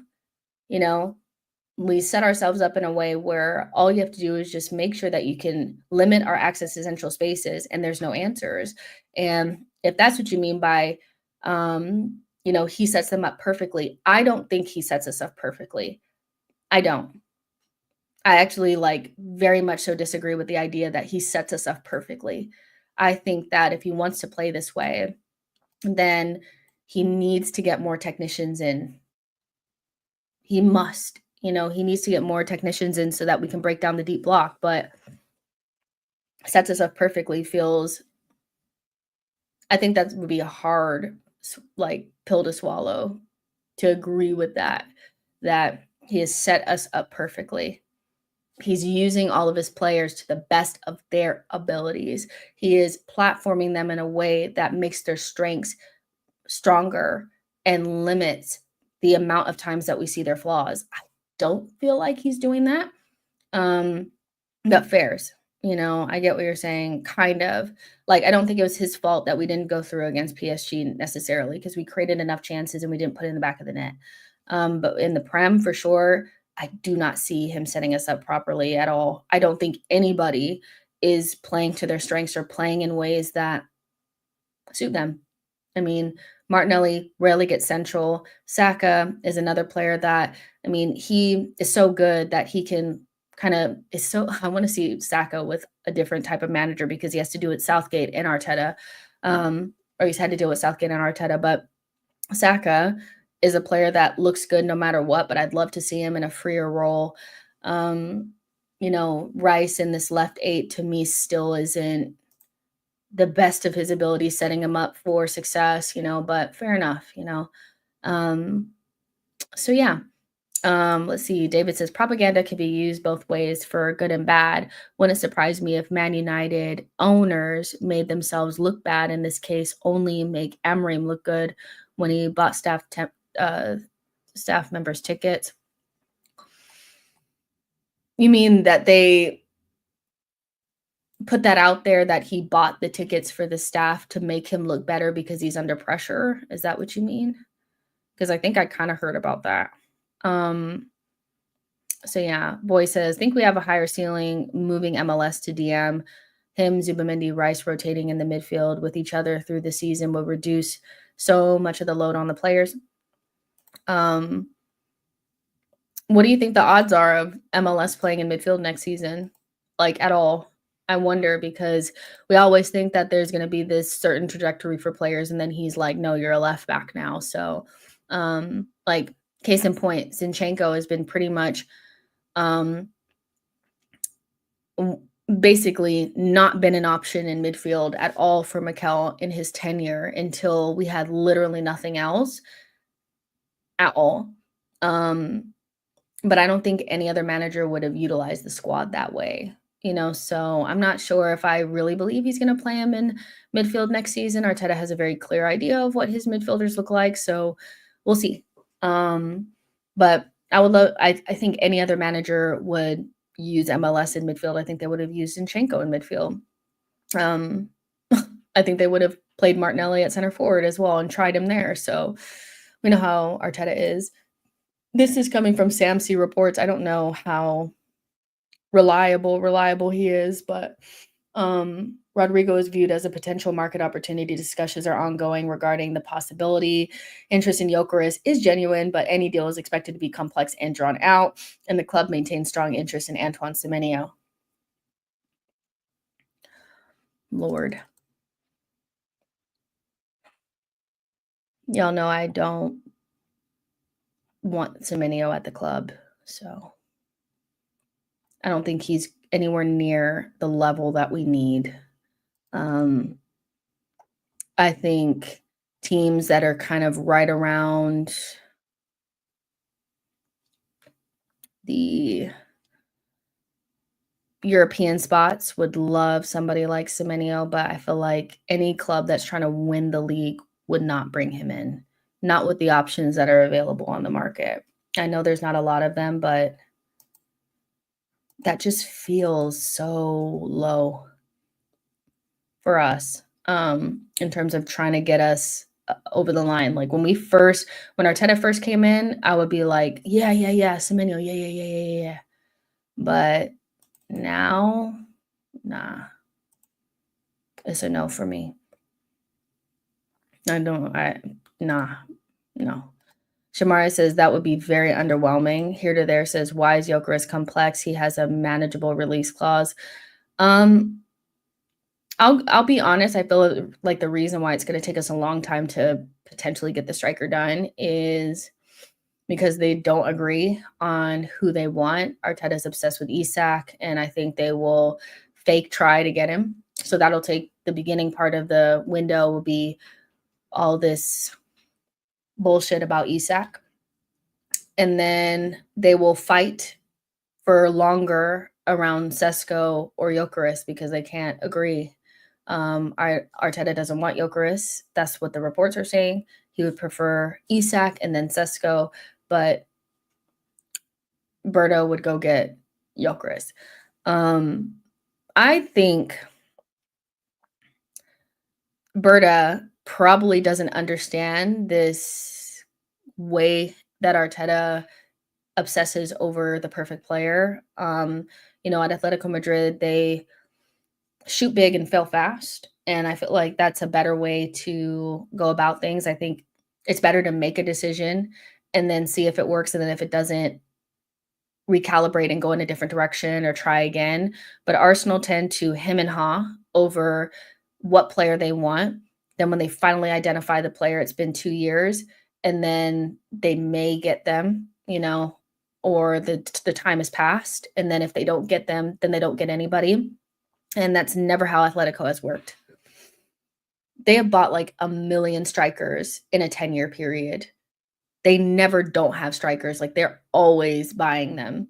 And even when they fuck up and buy João Felix, it doesn't mean that they don't buy anything the next summer. Um, I think Berta is the perfect person to try to get to a better balance of, yeah, we want this player, but we need to just move on from it and go to the next best option and get it done. And then if it doesn't work, then we'll just try again. But Arsenal are so like, I don't know what hurt them. I don't know what signing it was that made them think that they just could not take any risks and they had to wait. And if they couldn't get the perfect player, then they don't get anybody. But that is just not how a top team is going to operate, you know? You know what I mean? So, yeah, the Arsenal perspective says, imagine dithering for 2 years and 8 trophy chances only to miss out on your target. Berta ball, please bang. I mean, Isak is not coming to Arsenal, so the fact that we're still talking about him is fucking insane. It's insane. I still see people saying that's my preference. That would be everyone's preference. Almost 90% of Arsenal fans, if they had to choose blindly, regardless of availability, price, or whatever, and they had to just put their finger on a player and say, this is the one that I want, 90% of us would choose Isak.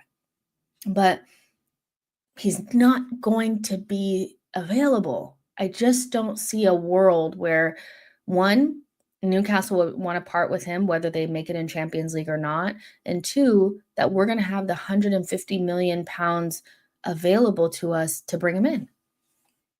So I'm really kind of like, we need to move on from that and then choose quickly between Sesko or Gyökeres. They both have clear pros and clear cons. Clear pros and clear cons. They're going to cost about the same. They're both going to cost around 60 to 70 million.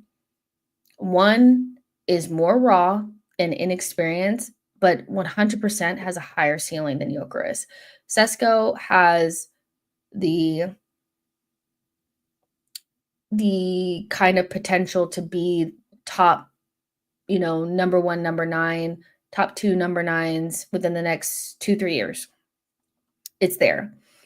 He has everything. He just needs the right coaching and time to develop.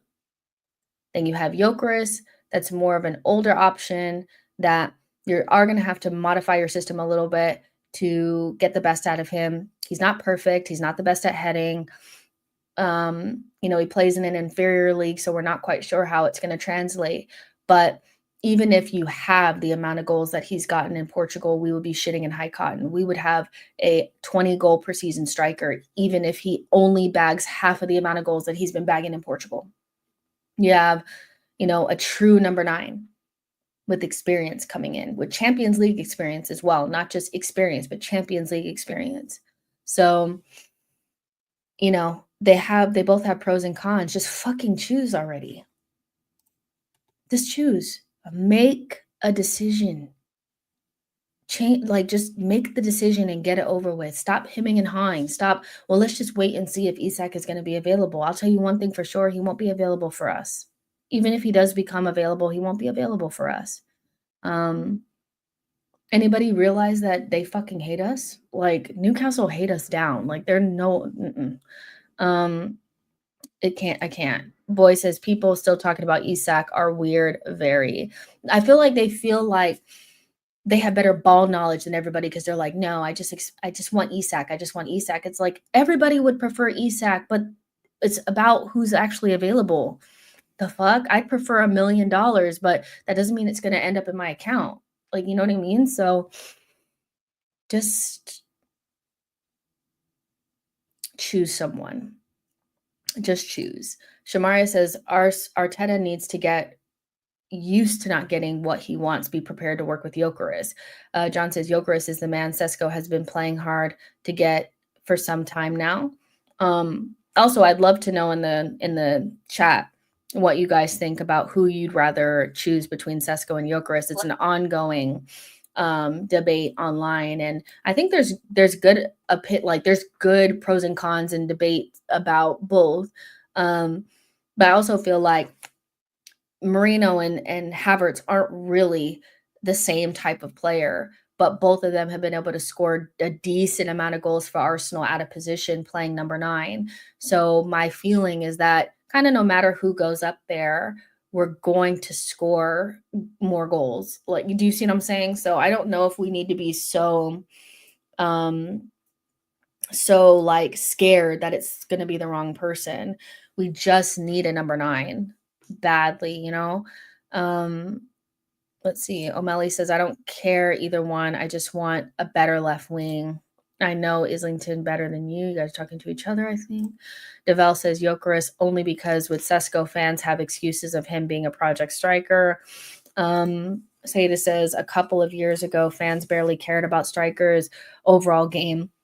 As long as they did their main job, which is scoring goals, everything in football has been overcomplicated now. And you know what? Like, when I think about Atletico Madrid and how I do feel like if we were not in for him and Berta was still at Atletico, they would get him. They've had, under Simeone, they've had like a million different types of strikers. When you really deep it, they've had like at least 5 or 6 different types of strikers. None of them were particularly the same. You know, Julian Alvarez is not the same as Morata. You know, Morata is not the same as Suarez, but they've kind of always still been in and amongst it and have won trophies in the meantime. So I think feeling like if you don't get this exact player that you cannot play your game is more of a failing on the system and the manager than recruitment. We need to be more flexible. We need to be more flexible. We need to be able to get different types of strikers and it still work. But right, we are kind of, the system is kind of built around the specific characteristics of certain players. And if that player is not there, it doesn't work. I'm not sure that that's a good system. So I would, Arteta has to be able to work with something different, you know?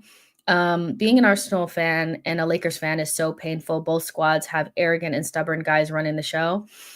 I dumped the Lakers like 10 years ago. I don't even fuck with them anymore. I can't. I will not be pained in that way. Arsenal perspective says Gyökeres as he is a more win now. Kimberly says Gyökeres, no more excuses for Arteta. Get ready for players now. If he can't win, still pack it up.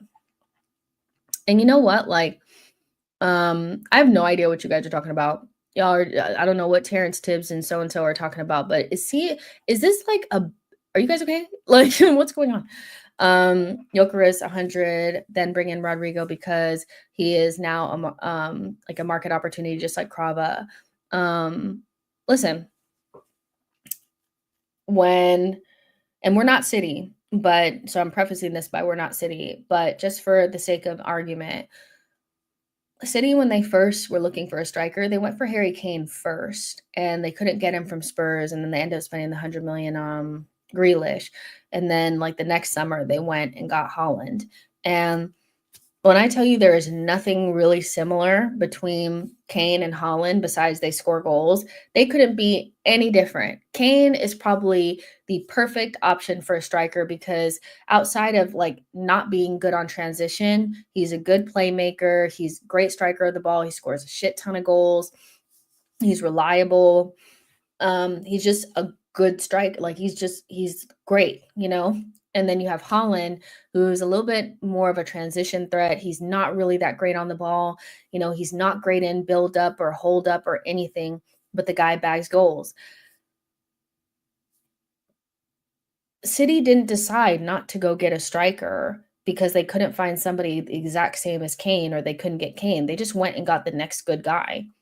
And they made it work. And yes, at the beginning of the season, you know, where Haaland was there was conversations about their lack of fluidity and does he make them worse, but then they turn around and want to treble. So I do think that he was a big part of that because up until that point, they had been kind of sharing the goals. You know, they had very good groups of players that scored goals, but they really needed somebody that was just going to push them over the line, especially in the Champions League. And so, yeah, I think we need to look at that as kind of like an example of you don't always need to get your perfect choice or, you know, if you can't get Isak, then that doesn't mean you don't go get Gyökeres. you need to go get Gyökeres. You need to go get someone. This Semenyo stuff is making me want to throw up. It cannot be. David says, you don't employ Barada, people from rivals. It's a reason why gangs don't bring in people from other gangs, because they are not reliable. And Ultras is similar to old firms, English clubs use. What are we talking about here? John says, I want to see Gyökeres, Odegaard, Saka link up. If Rodrigo comes in, we need to be winning everything next season. No excuses. Burmy says, whoever the striker is next season, as long as they can score against mid-low blocks, works for me. Arsenal Perspective says, using Kane as example there, Jess, all roads logically lead to Gyökeres. Boy says, Jess, there are people on the internet that are sold on Semenyo. Go talk to GG. He's one of them. Wow. Really? People think that because they're so obsessed with things that don't matter. They're so obsessed with things that don't matter. Like, oh, well, he's ambipedal and, he moves like this and he's kind of like a Leao. And that fool has had like the second season has been smelly. Like the second half of the season has been smelly.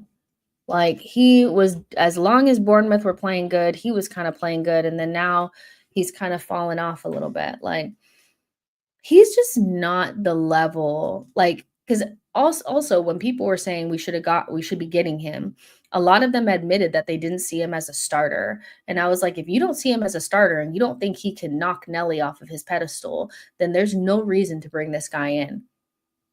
None. So he has 9 goals and 5 assists, which is a pretty good return. But I just don't think he's the guy. I just don't. I'm sorry. Talking about some squad player, nah, bruh. Miss me. Arsenal Perspective says Semenyo is a nice player. We need more than that. Yeah, I could see like the teams that are pushing for Europe wanting somebody like him, but I would really prefer us to try to go big on Rodrigo if he is available. And then, then go back to our number one choice, which was Nico Williams. And then if we can't get him, I don't fucking know. But I can't do it. I can't do it. He's just not good enough. Sorry. Isa says, just thoughts on Gyökeres Sesko debate. I kind of already said it, but like the short version is they both have pros and cons. They're both imperfect, but that in no way means that we should go another season without getting a striker. They just need to get off the pot, get a striker in. Gyökeres is a win now option. We're not really sure how his goals are going to translate to the Prem, but even if you cut his goals in half, he would still be a 20 goal per season striker in the Prem for us. He is a grown up. He's experienced, especially in Champions League. So he would be a really good option. Not perfect, but a good option to get us a striker in, and get us going. Sesko, in my opinion, has a higher ceiling than Gyökeres and has the ability to become a top 1, 2, 3 striker in the world. He has all the tools, but he's probably 2 years away from that, if not 3. And so, do you want to bring in a developmental kind of striker who will probably still contribute? I'm not saying like when you're a developmental striker, you're somebody that needs a little bit of work. It doesn't mean that you can't score 10 goals, off the bench or when you're starting or whatever. So yeah, it just depends on what Arsenal want to go for. But personally, if you go for a Rodrigo, I don't mind a Sesko, because then you have Saka and Rodrigo, 2 experienced, high quality, world-class players that can supplement a younger striker. But if you don't get a Rodrigo and you go out there and get a Gittins or a Nico Williams, 2 players that are going to need time and are a little bit more raw, you need to get somebody that's ready to go. So that would lean more to Gyökeres. That's it.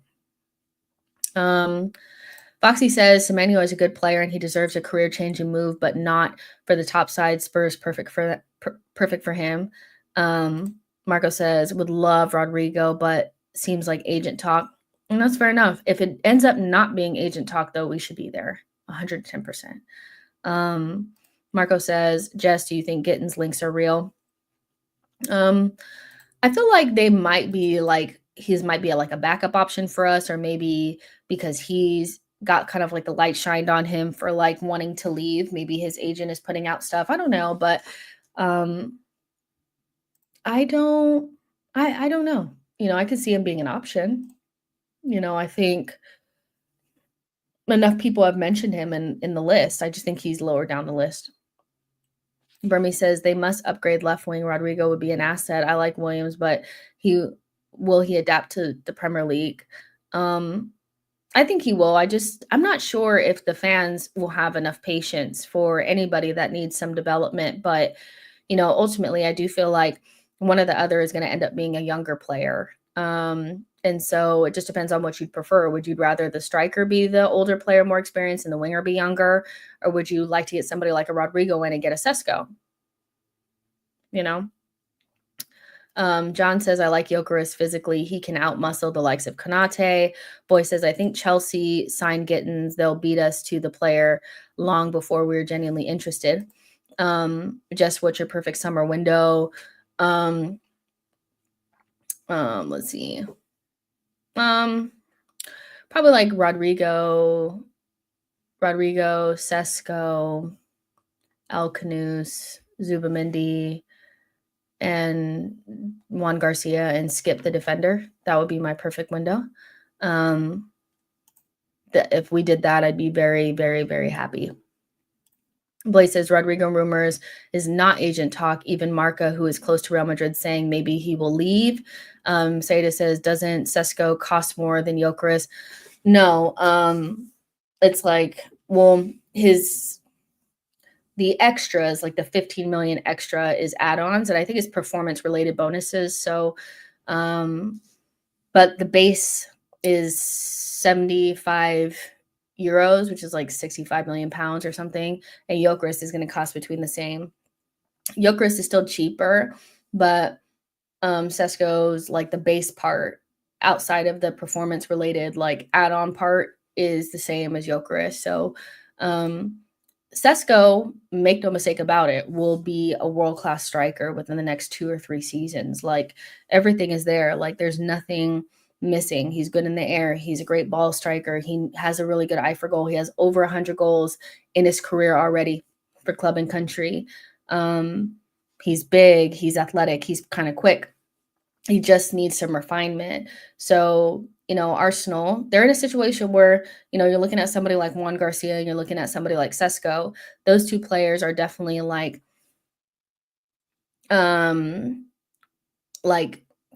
those young players that do you want to miss out on those players, because they're so good and you just know that they're going to be like mint in a couple of years kind of thing. Do you want to miss out on those players? But you end up missing out on players like that when you don't do what you need to do in summers gone past, So, yeah.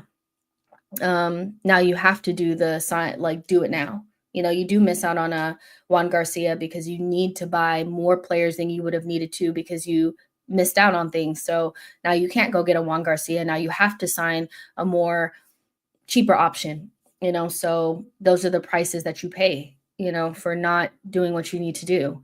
11 says CF, Kudus, Zubi, Rodrigo.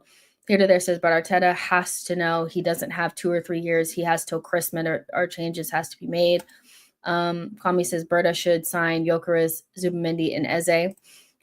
Jerome says, I actually prefer Sesko. I think he would score 20 goals for Arsenal and while still raw. I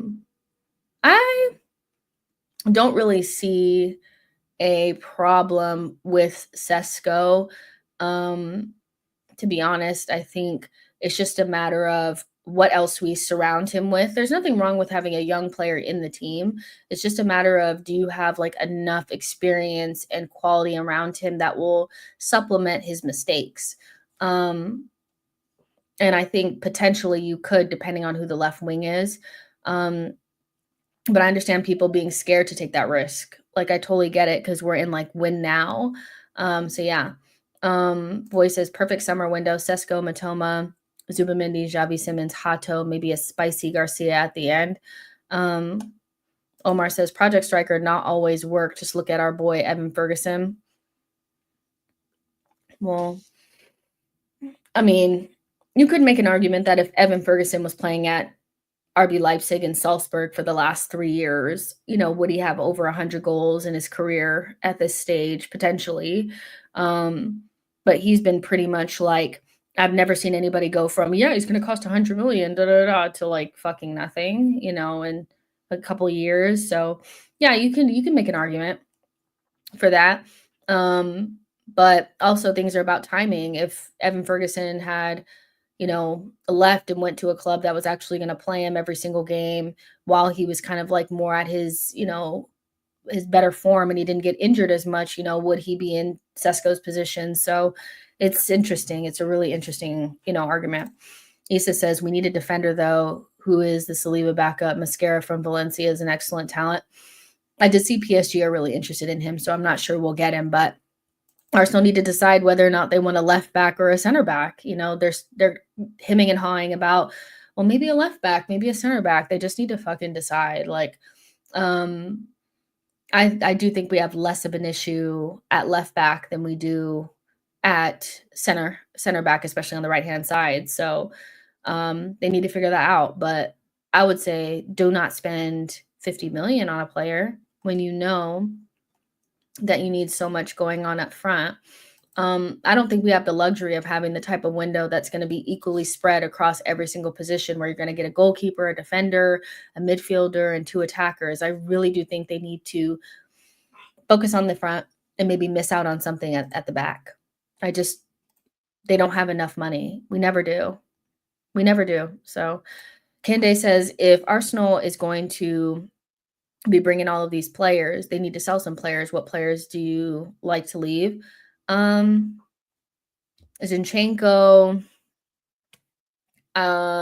If you get a defender, you got to get rid of Kivior. So assuming we get a defender, Zinchenko, Kivior, Sambi, Nuno, Tierney and Jorginho are going to go on a free. Bobby Vieira, Reese.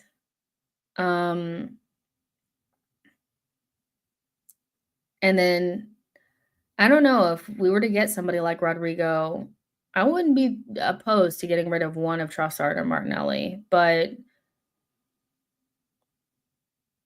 I don't know. That's a little bit too toxic for right now. Kwame says we need just 3: Zubamendi, Gyökeres, Eze. Wanyeri is a baller. He'll be fine. What do you think Nelly's market value is? I mean, we should be getting like 60 million for him, but I think we'd get around 40. I don't know. I don't know. I really don't know. 40, I think we should be getting more when we've seen some bums go from like Brendan Johnson bum. He went for 60 million or something like that, 50 million, but also he went from a Premier League team to another Premier League team. I don't envision Martinelli going to another Premier League team. I can see him going to La Liga or Serie A, and that changes things. So I don't know. I would imagine we can get maybe 40 million for him. I wouldn't be opposed to letting him go, but it would all depend on who we got for left wing. If you get Rodrigo, then you probably should be moving on Trossard or Martinelli. And I think the club would probably choose moving on Trossard, even though we've heard that he's in contract talks. So I don't know. Keenan says, how much did Barnes go for? He is better than Barnes. What, like 40 or something? Martinelli worth 45 at the most on current form, especially coming from Arsenal. Yeah, I think we're all kind of like in the same 40, 45, you know. I think some people would never recover if Martinelli left, though. There's a lot of fans in this fan base that are very like Martinelli is that guy. And I think it's better to sell when it's not obvious to sell. When we sell, it's always like they have very little value because they've had like 3 bad seasons and we're not using them and Arteta has them iced out on the bench. Somebody will get iced out on the bench. If you get a good left wing, if you were to get a Rodrigo, you have to assume that one of Trossard or Martinelli is going to get iced out. That player should probably go. So whichever one that is. Barnes was 38 million. Kwame said Tierney is an excellent left back, but he's on his way back to Celtic. Blaze says it seems like Martinelli will stay, so I'm not sure we will sell him. Keenan says Trossard fee maybe 30. Says Martinelli has high wages, so I think we'll get 30 million. Yeah, Martinelli is an interesting one because if he scores a goal, it's like he never had all these bad games, and I cannot get those bad games out of my head because they've happened for 2 seasons now. I think if it was just 1 season, then I'd be like, oh, maybe it was an injury or whatever, but quite literally, he didn't start playing well until like right before the Real Madrid games. And so, you know, but we'll see what Arsenal are on because they're saying they are going to get that left wing. So I'm not sure why we would keep both Trossard and Martinelli if that's going to happen, because it'd be really nice to reinvest that into a different position, you know. But, you know, Arsenal, they like to have like a million players in one position and then be like totally scant in another. And so nothing would surprise me. Remy says Martinelli is inconsistent. I agree, Jess. Sell his market when his market value is high. Just think about Martinelli, man. Martinelli, he is pretty limited. And when he's playing well, it's fine. But when he's not playing well, it's really bad. One of his main characteristics is defensive work rate, which I feel like when you're talking about an attacking player and the main thing that we're talking about is your defensive work rate, we lost the plot. And Arteta decided to use Havertz and Marino at center forward before he ever really tried Martinelli at center forward. So once a center forward comes in and a new left wing comes in, what does that mean for Martinelli? I'm not sure. And at 200,000 pounds a week, that sitting on the bench with also Jesus being sidelined, with also Havertz going down to the bench, which he should, that is a lot of wages that's a lot of wages. Hold on real quick.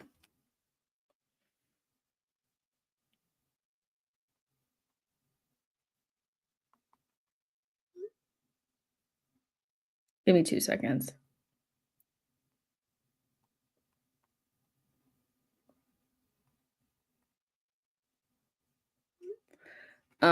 So yeah. John says Martinelli had the perfect chance when MLS passed it to him. When he missed, I was done with him. Aston Villa in the league is, and Manchester United in the league is, I know who is a better side because Unai Emery is a good manager and Amorim isn't, and Rashford is quality at Aston Villa is not a surprise. This isn't a United stream. What are you talking about? Colin says, I think Martinelli is good to have in the squad because of his speed. He just shouldn't be your go-to every game. Boy says, dude says, it's good we aren't making the decisions like the decisions being made by a man salaried to 15 million a year are any better. Need 6 players, Gyökeres, Rodrigo, Zubimendi, Huijsen, Garcia, and Bomo. This may be 300 million. We are not getting all those players, but I hear you.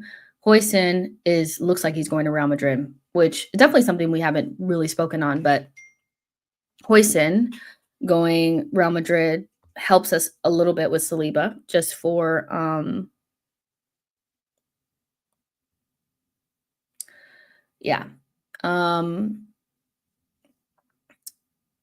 that gives us a little bit of time, I think, with Saliba, but Saliba has been so weird lately. He's been very shaky. I'm not sure if it's the Real Madrid stuff or he's just tired or what, but I hate when we get to this point with players because if you've been an Arsenal fan for a long time, you know that we'll always have one player or two that end up having all this speculation around them. And it's so strange, you know, because as Arsenal fans, we're talking about players that belong to other teams like, oh, I'd rather Sesko or Gyökeres, you know. Oh, I'd rather have, you know, Nico Williams than Gittins.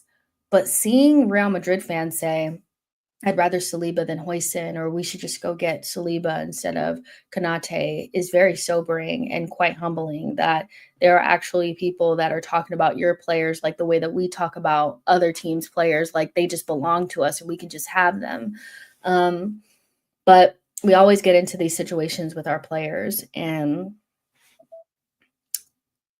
it's just a reality that he'll end up leaving at some stage. It's not an if, it's when.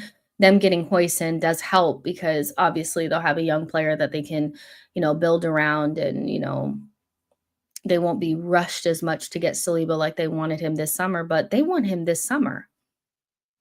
They want him this summer. If they could have him, they would have him. You know, that's the reality. So we're in that stage now where people are looking at our players and thinking, well, if they don't win again, what can we do? You know, and so I don't know how you guys feel about it, but I'm not 100% sure that we'll be able to get Saliba on another deal. I think Saliba will not sign a new deal to make it easier for Real Madrid to get him because that's what they've been able to do to most of their players. They said Saliba is too expensive for them right now, which doesn't mean that they won't come back. They'll just come back when that deal is a lot shorter. And that doesn't mean that Saliba doesn't love Arsenal because two things can be true at the same time. That you love Arsenal, but you also want to win things. And if those two things don't align, then you need to move on. And so I love Saliba. Um, and he has been shaky, very shaky, but you would want, you know, you would want him to stay, obviously. So we'll see what happens. But yeah, it's shook me a little bit just seeing them talk about him like, yeah, we'll just get him, you know. John says he needs a UCL trophy to stay for a long time. H says Saliba deserves Real Madrid and wins things. 88 miles per hour says give Saliba another 2 years. Blake says I don't think he will leave Arsenal this summer. I think Saliba, Gabriel, and Saka will sign a new contract. I hope so. I really do. Marco says, I think Saliba signs another 4-year. Let's see. Keenan says, Jess, if we can sell Saliba to Real and use the money to buy Rodrigo and Hoyson, is that a bad move? That's a good stumper. I like that because ultimately,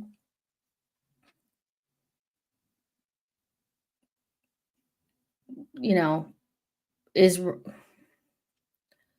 Rodrigo and Hoyson better than Saliba and like a Nico Williams? That's the question you have to ask yourself.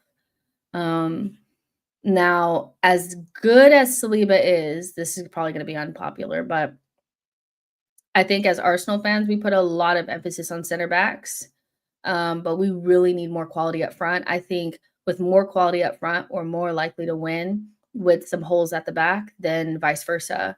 So, yeah, I think I tentatively say that's a good move, but that could just be because Saliba's not playing particularly well right now. But do I think that Gabriel and Hoyson and Timber and MLS could not be a really good, a really good defense? And if we had better attackers, it would help with any sort of lack in defense that we had, maybe, so yeah, that's crazy. Osmond says, you do not sell Saliba unless he asks to leave. You do not sell players of that stature just to raise funds. That is not a club with serious ambitions. John says, not selling Saliba for Hoyson, not ever. Blaze says Real Madrid won't pay 120 million euros for a center back, especially this summer. MM says Saliba can be the Coutinho as long as we progress our team.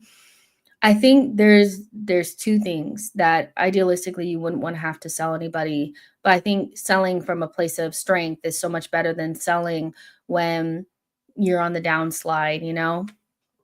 And we should be in a position as a club to feel like if we were to lose one of our, key players, that we could still take that money and reinvest and still be on the same track and not lose our footing. But we're so afraid to lose anyone that we're almost like stuck, So there is a life without some of these players. I think the most painful player to lose would be Saka, just because like his level and what he means to the club would genuinely hurt us. But good clubs can lose good players and reinvest and get better, progress, and still maintain the same course. As a club, we've never been able to do that ever. We've always lost players when we're not in a place of strength. We're in a place of like a downturn. And then when we replace poorly, or we don't replace at all. Never replaced Henry, really, never really replaced Vieira.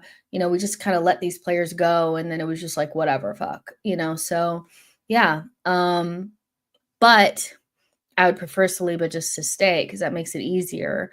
But usually with Arsenal, once a player starts to get this type of attention from a big club, it does usually end up in them leaving, especially because we don't we don't win when we need to.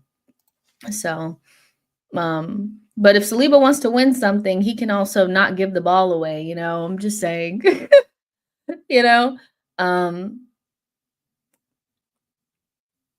would be great. Saliba is the spine of this club. I don't think so. I'll be honest. I feel like this is a crazy statement. Saka is nothing to Saliba. I think this is also why Arsenal fans, I think, have an unhealthy relationship with Saliba. He is a great center back, don't get me wrong, but Saka is more important than Saliba for more reasons than one. You cannot say that we have a better attacker than Saka, but you can make a very solid argument that we have a better defender than Saliba. Saka looks good no matter who's around him. Saliba does not look anything like himself without Gabriel. Saka is also Hale End. He's Mr. Arsenal. And when you lose academy players, that is just so different than somebody that was never in our academy. I get the Saliba aspect of things. I think not having him and finally getting him after him being out on loan and being scared that he wasn't going to come back has made people have like almost like this irrational thing with him where they're even afraid to even criticize him or say that he's not playing well. It is like illegal to say that Saliba is not playing well.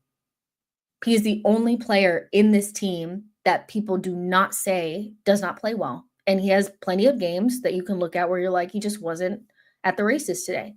And I mean, people hated Ben White because Saliba wasn't there. They hated Mikel because Saliba wasn't there. There is something with Saliba that is like different. And I don't know what it is, but to say that Saka is lower on the pecking order in any way, shape, or form than Saliba, to me is sacrilegious and blasphemy. There's no way on earth that Saka is not the top dog at Arsenal. Top dog. Let's see. 88 miles an hour says Ben White looks broken. No, he doesn't. He just needs to get back up to form. H says Saka also choke in crucial moment like PSG, missed chance and penalty against Real. Saliba was really poor at the beginning of the game when we played against PSG at home. I think, yes, Saka's had bad moments against PSG, but he also scored. In the last 4 or 5 games, which most of them have been really important games for us, Saliba's made at least one major error. Even like when we were away from home at PSG, we didn't get punished, but he literally passed the ball straight to a PSG player and they should have scored. So he's the only person that gets away with it. Saka's mistakes are like branded on him, but Saliba doesn't make any mistakes for some people. And I just don't really get it. But we shouldn't really be pitting them against each other. But there is like Saka is Arsenal and Saliba is not. So I'm not quite sure where you get that from. Saliba chokes in big moments as well. We just saw it. He's choked the whole PSG, the whole thing. 88 miles an hour says, I think Ben White missed most of his knockout UCL games and it shows. I would say like not too much on Ben White. Not because he's been great or anything, but he quite literally played injured all of last season, and we don't even know what the consequences of that's going to be. We just know he's got the surgery, and so it'd be nice if we could just give players the opportunity to go through the ups and downs of having an injury, a major injury, and allow them to actually get up to speed before we just are like, oh, fuck that guy, because I remember before Ben White had the surgery, that whole part of that season leading up to that point where he was kind of struggling, people were actually saying that he was shit. And I was like, how can you say Ben White is shit when you know that he's a good player? Because we all know he's a good player. Is he better than Timber? No. But is he a good player? Absolutely. And you can see that big fucking strapping on his damn knee. I feel like if we knew the truth of how many of our players have had to play with major injuries because we just don't rotate and Arteta runs them into the ground, we'd have much more empathy. That like Declan Rice played with broken toe. Saka's played injured almost the entire time he's been here, or at least with Mikel. Can't remember the last time Saka's looked fit. I can't. Players that have never gotten real injuries in their careers are now injured a lot more than they ever have been. So let's just give Ben White an opportunity, to get up to speed before we're trying to throw him in the trash, So yeah, Igor says Ben White has a much better passing range than Timber. With that being said, you can play one or the other, not only one of them. I'll be honest, probably my unpopular opinion on this particular conversation between Timber and Ben White is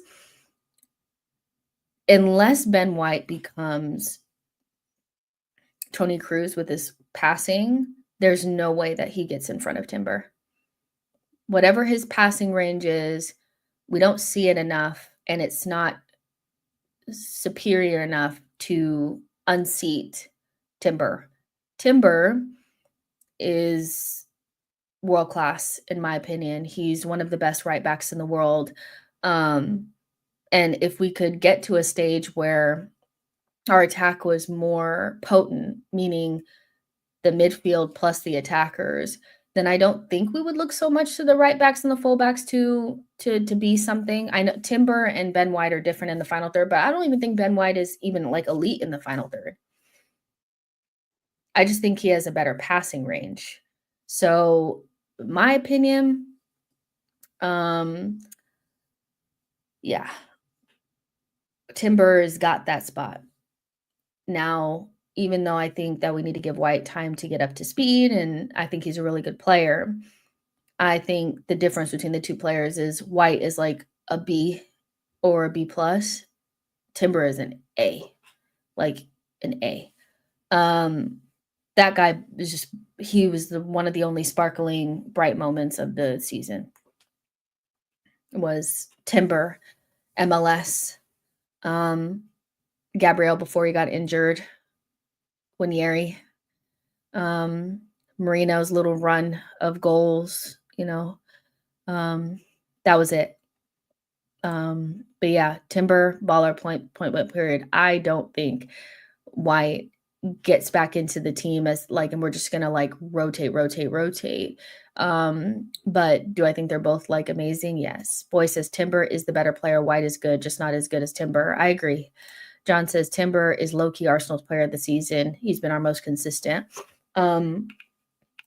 Keenan says we should have been playing White, Zinni, and Kala against the mid-table teams that are hard to break down. Timber and MLS should always start against the Big Six. And I think that's a good point.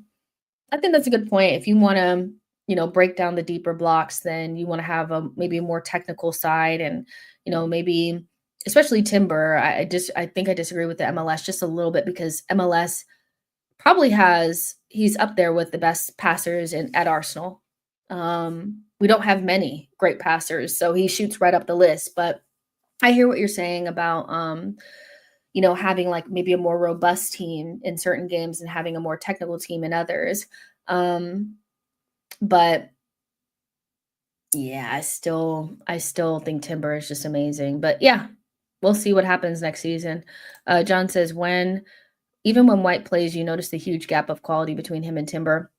I think also because we're very defensive, our defenders have been made to kind of have to show their abilities a little bit more, and maybe if we're more on the front foot, it won't matter as much. But especially in those Champions League games, I don't think we would have made it out if we had our fullback pairing of the past, Zinchenko and White, versus MLS and Timber is really different. So yeah, Gunnar says Calafiori needs to stay fit more than 5 seconds to play. Yeah, Calafiori is still learning. Two things can be true at the same time: that Calafiori is still learning and needs time to adapt, but his injuries are so bad that he's not getting consistent game time. And so we're actually quite lucky that we have MLS, to be honest, because if Calafiori had maintained his level of injuries, we would have been seeing a lot more Zinni and a lot more of Tierney probably. I think both of those players are much better in small doses. So yeah. But yeah, Calafiori is a good player. Keenan says, I think MLS will move to midfield this season. I think he will play 8 though. We need Hato solves our defense. Solves what defense? What needs solving? We've had the best defense in the league for 2 seasons. What needs solving? That's my problem with the whole conversation around solving our defense and improving our defense. What else needs to be done? What more could we possibly need? Enough with the defense, enough with the defenders. We are the best defensive team in the Premier League this season by 4 goals. 4 goals. And we were the best last season. What do we need? What more? Enough. Enough. But like, I wouldn't want to add anything to the detriment of getting anything going forward. So I would prefer us to spend as much as the money as we can going forward first, and then whatever's left over or whatever we sell goes to the defense.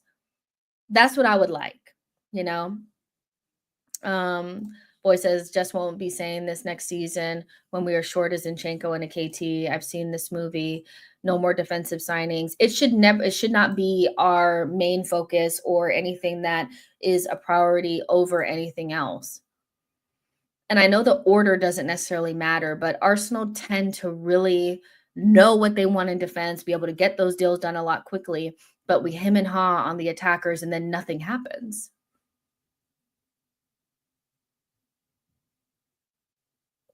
Oh shit. The Taiwo Awani stuff is really insane, you guys, honestly. He had a ruptured intestine that has a fatality rate of 30%, and he still played. They need to be so serious right now. Because when he slid into the goalpost, I thought that he might have hurt something, but that's too fucking much. That's a lot. He should have not continued on playing at all. He could have died. So prayers up to him. Jesus Christ. That's awful. Blaze says, Jess already tired of signing defenders. I've been tired. And this is coming from somebody that loves our defensive solidity, that loves having all these options at the back. I love it. But I get tired of defenders, especially, we need more attackers, man. And we need that like ahead of anything else. John says, praying for Tomiyasu to have an injury-free season. He is a defensive monster. Do you guys think that Tomiyasu should stay? Like, keeping everything in consideration, if you know you're going to lose Zinchenko and you know you're going to lose Tierney and potentially even Kiwior, is it worth it keeping Tommy around? I mean, you can't really sell him when he's injured. Will the surgery help him? Because you know that he has got the surgery, so like he should be able to stay fit right now that he's got the surgery. I mean, surely we'll get one season from him. You guys don't believe? You guys don't believe? All right. El Predator? That's... What's really going on here? Why is this your avatar? And what's this name? What is this? What's happening? Keep you up here for like 2 seconds. Somehow, I think we need another CB, Kiwior goes, and an attacking left back. MLS midfield stints, but forwards are a must first. That's crazy what you had up there. But thank you for your comment. Gunnar says, keep Tommy because I feel bad for him. You feel bad for him? No, I hear that.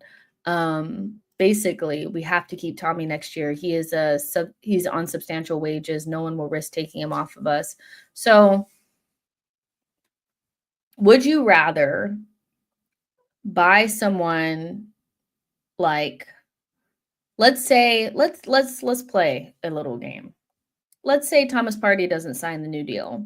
My suspicion is that they've offered him a new deal, but with reduced wages. So we'll see if he wants to keep it. But let's say he doesn't resign and we want to bring in another midfielder, but you also have the option of moving MLS to midfield and he fills that void and then bringing in a left back. What would you rather do? Keep MLS at left back and bring in a new midfielder to replace Thomas, or would you rather MLS replace Thomas and get a left back? I have a take, but I'll wait for you guys.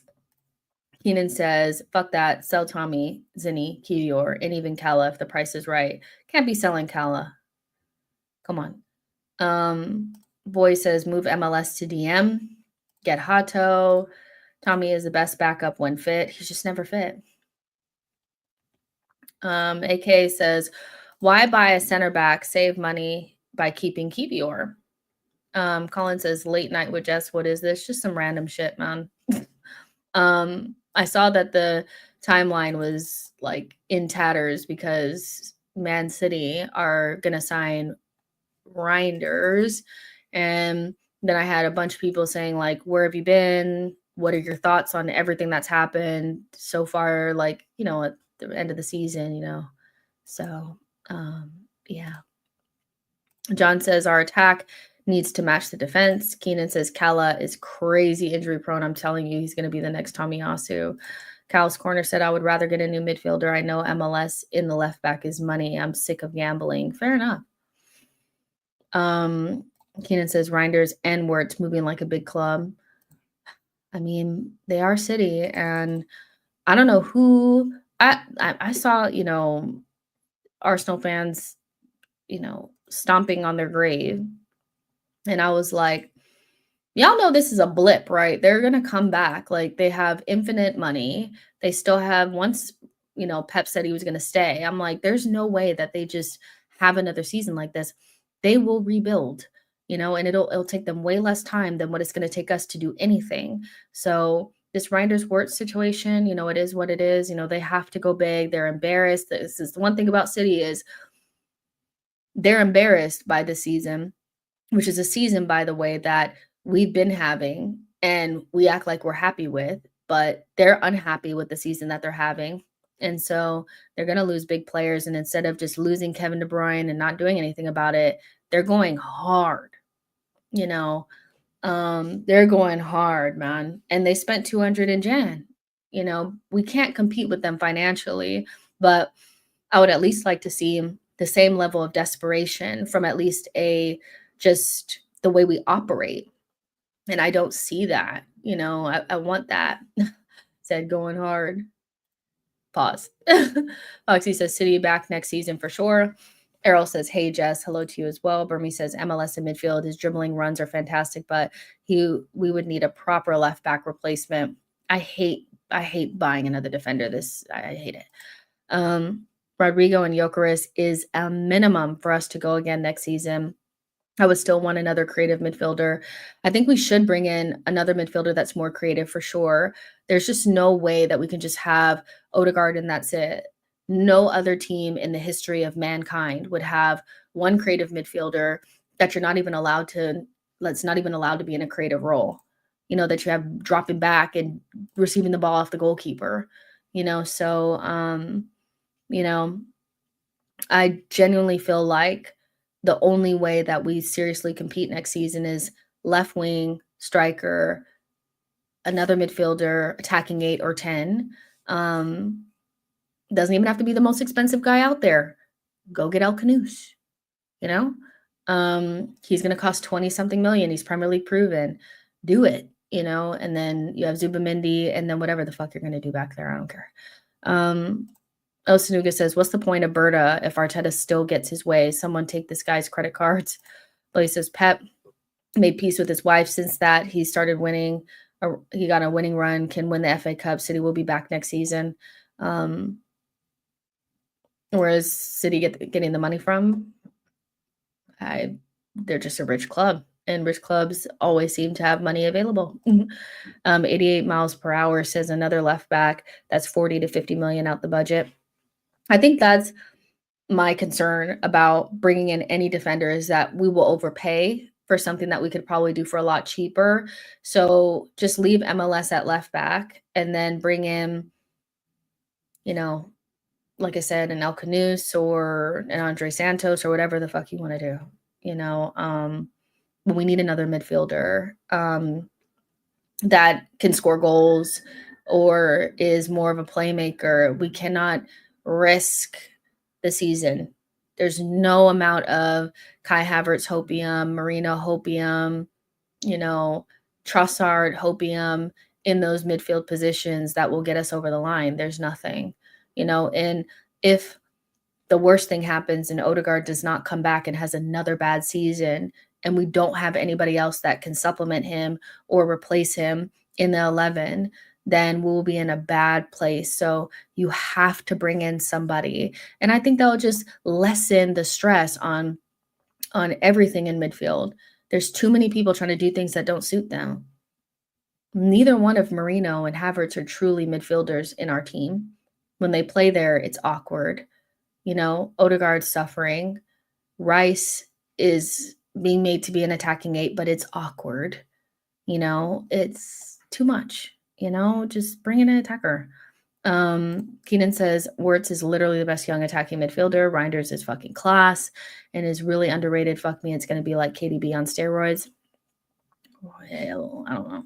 Sand says low-key, just over everything, even for next season. Got no confidence in Arteta. I'm so drained. John says playing at Anfield this season was not as scary as playing Klopp's LFC, even when they faced them at home. But they were on the beach. You know, I think if they needed to win the game, it would have been totally different. But also, like, I think we'd probably still draw, but, you know, it'll be more friction.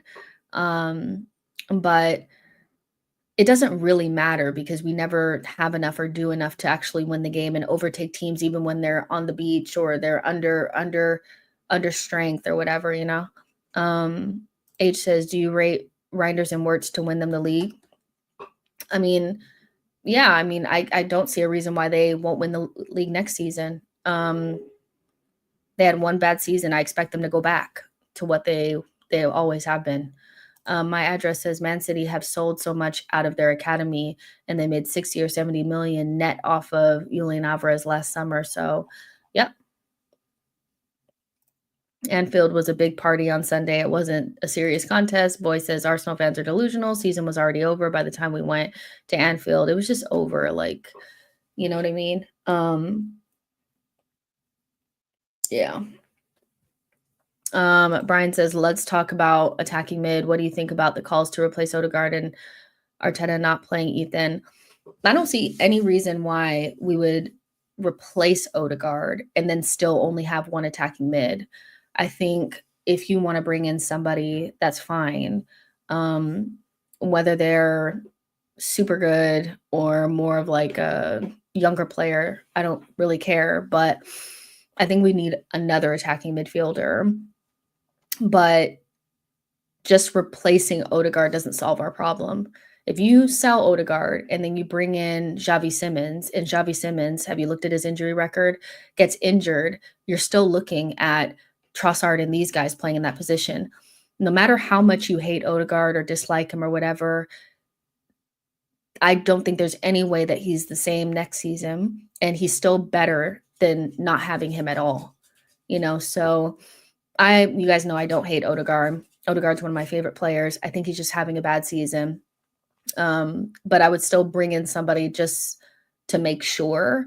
And to also just there's no reason why we shouldn't have more than one attacking midfielder, even if Odegaard becomes, gets better than he ever has been. There's still no reason not to have anybody else in the squad that can do that role. So what you doing? What are you doing? Why would you bite the couch?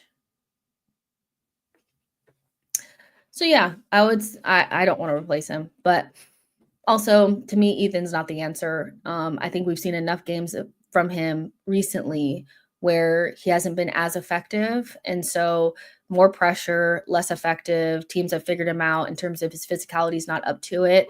I don't see how he would have helped, but having another attacking midfielder would have, so you got to get somebody else in there. But ultimately, I'm just not ready to say that Odegaard is done, and I also think people forget that he tore ligaments in his ankle and then had to come straight back in because we didn't have anyone. And maybe if he gets fully healed from that, then he'll be able to shoot and hit with power, because that was his left ankle. His left ankle is the one that was hurt. And you guys know he's super one-footed. So yeah, I like him. Still, I love him. So it just won't be the same next season because he will need to show that it was just a one season blip. And just like I was with Martinelli, where the first season I gave him a pass, and then the second season, which was this season, I was like, it's not just a one season thing, it's more than that. Then I was like, well, maybe we do need to move him on. So I'll be the same with Odegaard. Yeah. Let's see. Nathan says, anyone pay any attention to Ethan's past few games? He looked dodgy as fuck. Seda says, surely we can get Shirky for cheap. Wasn't it said that Lyon were in financial trouble? I just don't think Arteta or the club are even looking that way. If they were, then we'd probably be going for him. He's super cheap, but Arteta doesn't like those types of players. And so I just don't see us going after Shirky, unfortunately. Yeah, we're gonna get more DMs. I don't know, but somebody will pick him up. Why Arsenal fans think we will replace Odegaard? He is not going anywhere. Him and Saliba hasn't been good this season. Doesn't mean they are bad players. You guys know how I feel about the origin of the Odegaard hate started when he won Player of the Season last season, and it wasn't Saka. People felt like it was wrong because he had a slow start to the season, but Odegaard was genuinely brilliant last season. And I know it's like you're only as good as your last game, but when people say that he can't do certain things that they've quite literally seen him do with their own two eyes, he's been here for 4 years.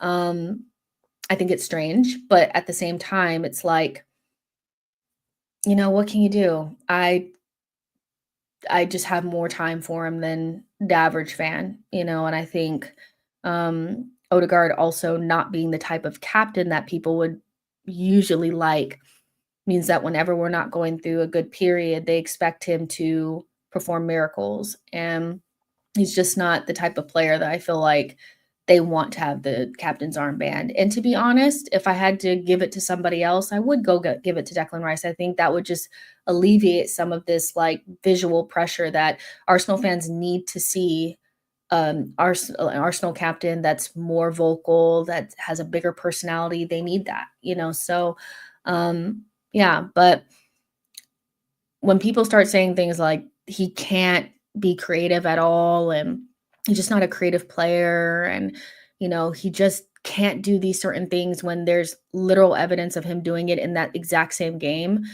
it's to me it's like it's gone, you know, it's gone. You know, once the tide is turned on a player, it never turns back fully. So I just expect people to just dislike him forever, you know. Here to there says Liverpool have been superior to us in every single department from top to bottom. We have to accept it. H says, I hate Odegaard because he dodged a 50-50 challenge. John says, if LFC get Ederson as a DM, we're finishing third. Y'all don't really rate Ederson. Come on. Like, you don't think Ederson is going to be the biggest difference. Come on. Let's see. Colin says, tell me a worse captain performance over one season in Arsenal history than Odegaard this season. I mean, he has had a poor season, and I don't really understand the captain thing. I kind of understand it, but if you're just not up to it, do you guys actually think Odegaard is performing poorly because he wants to, or do you think physically he can't do certain things? Personally, I think the ankle is hurting him and he can't really do the things that he wants to do because it was his left ankle. And I've already heard from kind of a couple of people.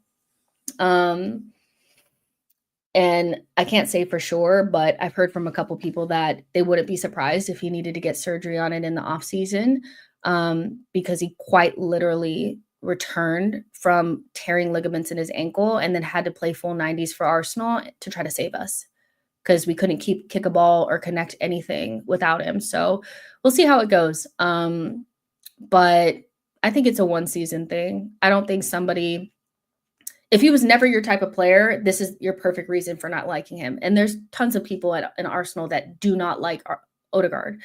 But if you did like him before and the season has changed your mind, I guess I would ask you, do you think that the last 4 seasons that he's been here, or 3 seasons, are more indicative of who he is? Or do you think this one season is more indicative?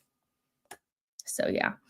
John says Ederson, Boston midfield versus Arsenal plus him and Maka and Gravenberch would be lethal. I mean, bossing the midfield against us is not that hard. You know, we love to let people run around us and stuff like that. And we were incredibly poor in that game. I remember, you know, Partey gave away the penalty and stuff. So, yeah, I think anybody that Liverpool gets is going to send Arsenal fans into a complete frenzy. A DM, we're getting Zubimendi, the player that they wanted.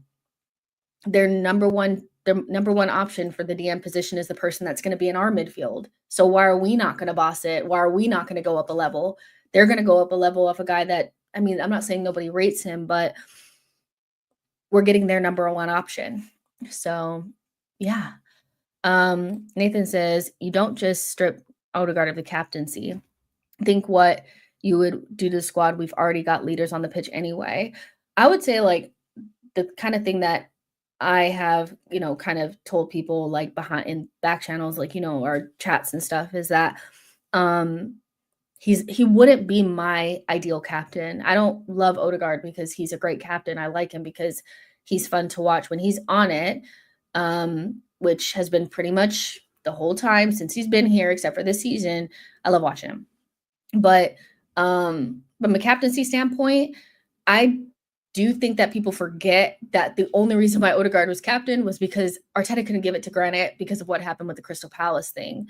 And so not having Xhaka as the vocal leader has left Odegaard kind of in this like, well, I want to lead by example, but I don't, you know, I'm not going to do the yelly shouty thing. You know, people need a captain that are going to, you know, going to do a leg breaker tackle when we're playing poorly and run around like, and do all the stuff. Yelly shouty. They need that. And Xhaka was more of that person. And so he's never going to be the captain that you want him to be. And the absence of a captain armband should not relieve other players of leading.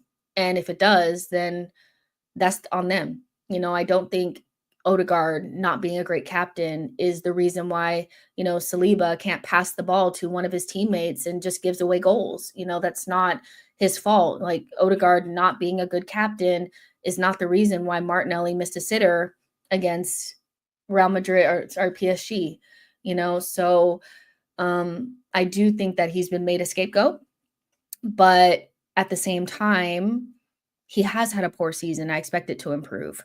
Odegaard is the scapegoat of the season for you lot. Poor season for his standards, but everyone goes through poor form at some point in their career. Let's see. Odegaard is a top player. He's just missing top striker like Haaland. He's still creating chances, but our forwards can't score goals because our attack is not good enough. Yeah, I just feel like he just, we'll see next season. If he's back to his normal, then fair enough. If he's not, hopefully we bought someone and then we can have that conversation later. But, it's not on Odegaard that people missed wide open chances in multiple games. He didn't make Havertz miss chances. He didn't make Martinelli miss chances. He didn't make so-and-so get sent off. Like, some people have to take responsibility for them not being good enough, just like he needs to take responsibility for him not being good enough. I generally feel like the only players that I can look at and say 110% that they played well is Gabriel and Rice and Timber. Age says, but Odegaard is poor throughout the season, though Saka can be poor for 2 months. We don't know what's going on with Odegaard. We don't know. I think he hasn't really been poor the entire season. He missed 2 months. So, and when he came back, he hasn't really recovered. He's had little moments where he's been okay, and then he's kind of fallen off. We don't know what's going on with him, but the idea that you should come back from tearing ligaments in your ankle and play full 90s and you're just going to be back to normal doesn't really make sense to me. But I think it's the ankle. But maybe he just had a bad season because he just doesn't want to play well, which I feel like is what people are insinuating, that he's just having these bad games because he wants to. I don't get it.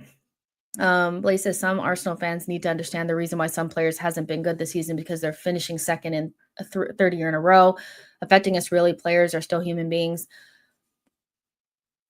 Yeah, I mean, I don't know if I feel like it's just that. I feel like that was a big reason why maybe the entire team didn't have a higher level as a group, because they probably looked at our summer window and said, oh, we're shit, so, or we're not going to get any better this season. I'm sure it's really disappointing on the final day to see Sterling walking in. But I think Arteta saying that he knew certain players would get injured because we were thin already just set the season off in a bad way. I just feel like they couldn't get up for it, so I don't know, man. I don't know. I really don't. Here to there says Arne Slot made an interesting comment about how he learned the difference in rotation and protecting, keeping players fit. Stop. Keeping players fit in the Prem. Arteta seems to be sorely missing something in that department. John says there are things that players see in Odegaard that fans don't see. He's the most respected player in the team and has qualities that, I saw some crazy shit this season. I saw people saying they don't listen to him. They don't respect him. His own teammates don't like him. I saw crazy shit. I'm just like, just say you hate him, just say you fucking hate him. It's fine. Like it's fine. Keenan says, I think not reinforcing with the striker in January must have had a big mental blow for the players. Yeah. Because I think when the players are saying, surely we do something, and then you don't, I do think it's hard, especially then right after Havertz gets injured, like literally right after, I think, because we did warm weather, right? So either right before or right after. So they're thinking, surely you're going to do something, and then you don't do it. And I kind of think, because H is saying finishing second will give more motivation to win next season, I thought. we've already done that. I think we finished second and then we finished second again. So there needed to be a massive window that changed. Several things need to happen. I think new players come in and they also keep people honest. So if there are players that are just getting comfortable, then they have somebody that's bearing down their neck. They also have new players that don't have the scars and the traumas of the past, 3 seasons of not doing what we need to do. You also have a buffer. So when Havertz gets injured, when Martinelli gets injured, when Odegaard gets injured, there's players there of a certain standard that can hold up the weight of the team. There's so many things. And then also you see new players coming in, you get excited.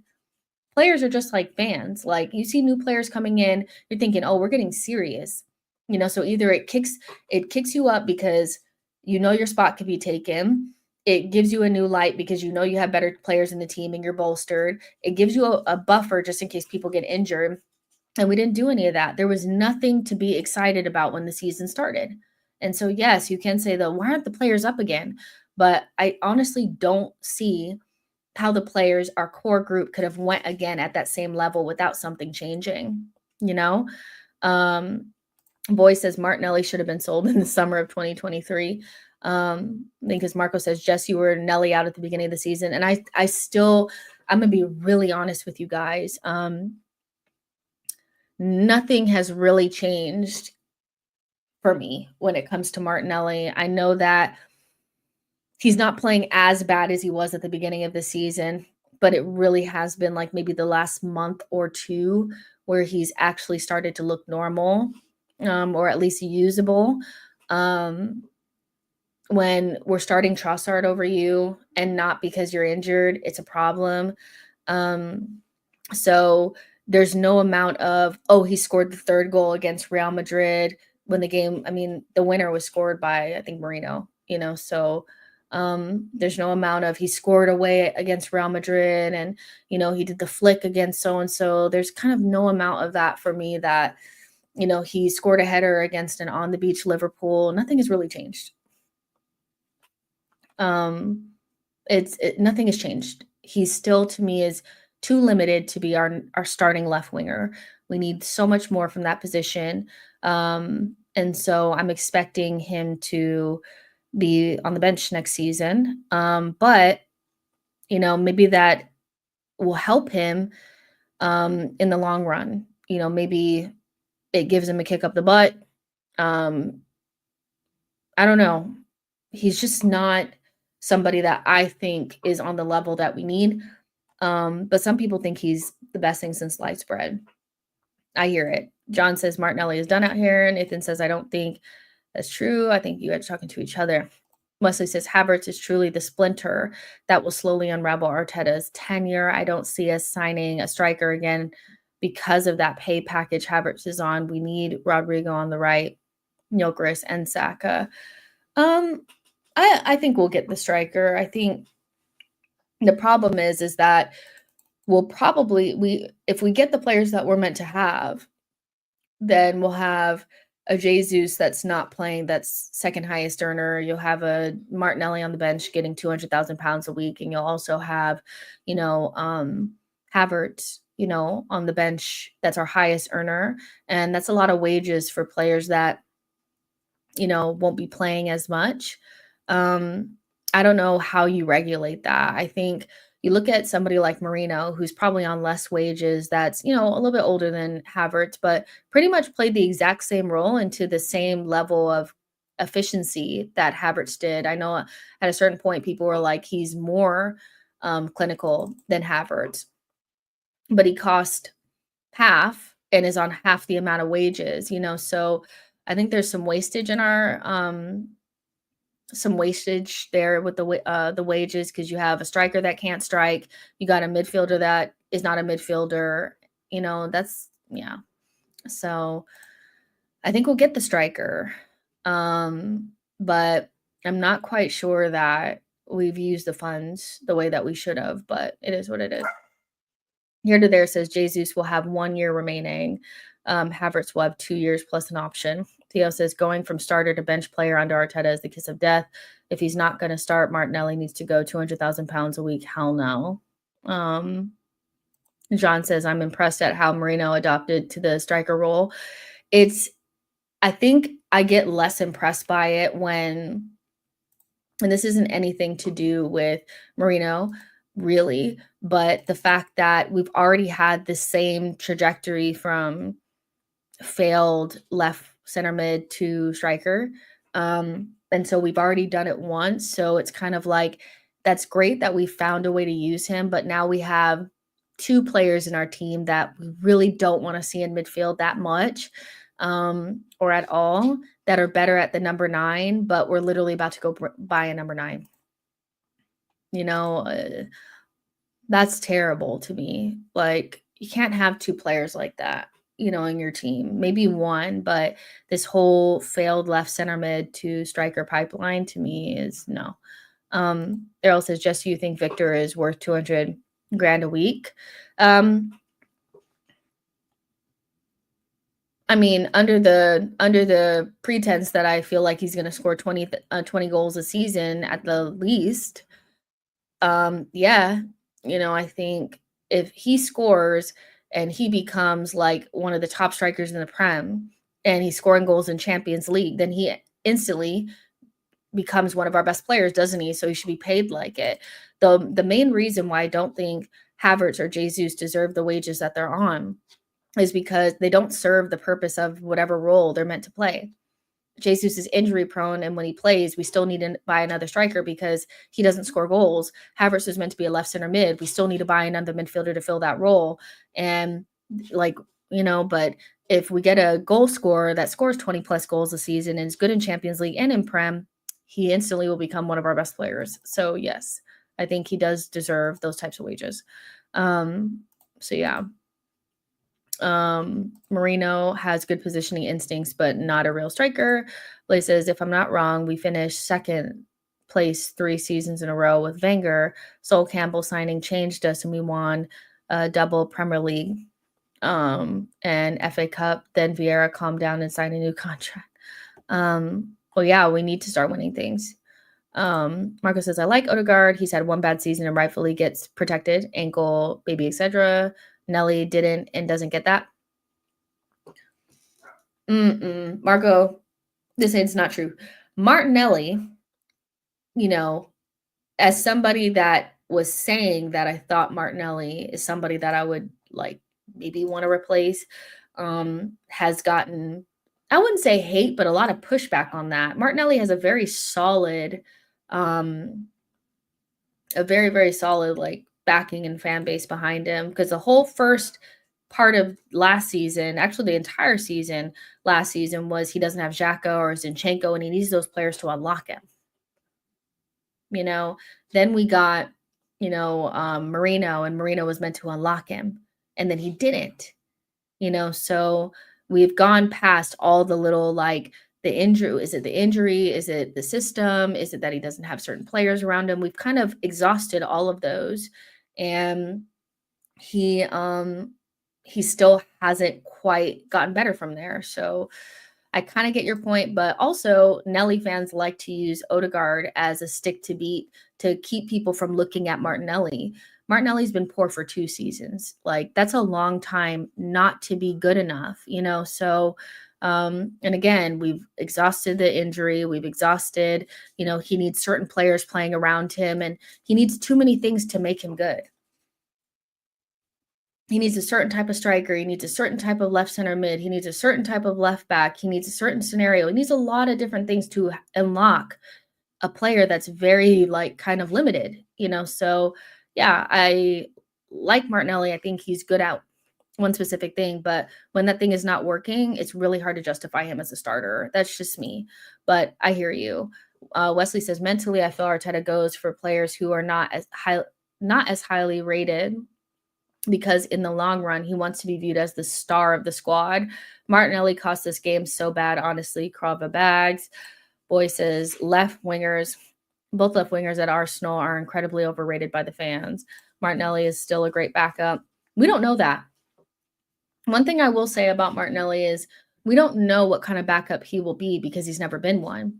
And some players need to be playing consistently to contribute, and other players can come in. That's one thing I'll never disrespect Trossard over, is that you may not like him as a starter, but he's a damn good backup. He doesn't need runs of games. He doesn't need the perfect scenario. He doesn't need, certain people to play with. He doesn't need it to be a certain time of the day. He doesn't need to eat something particular before a game. He's going to get a goal. He's going to get a goal. He's going to get an assist, whether he's, comes in for 20 minutes, for half the game, whatever. That is a good backup. He is a good backup. Martinelli, we don't know. He's only really been a starter at Arsenal. If he hasn't been starting, he wasn't really around. It's very limited time that we've seen whether or not he'd be a good backup. So if he's going to be on 200,000 pounds a week and he's going to be a backup, he needs to be really, really good. So we don't actually know that. We also don't know if Partey will be a good backup. If Zubimendi is the starter, which, newsflash, even if Partey stays, he will no longer be the starter. You guys are smoking crack if you think Arteta has gotten his prodigal son to Arsenal and he's going to be sitting behind Thomas Partey. It's not happening. But we also don't know what Thomas Partey is going to be like as a backup.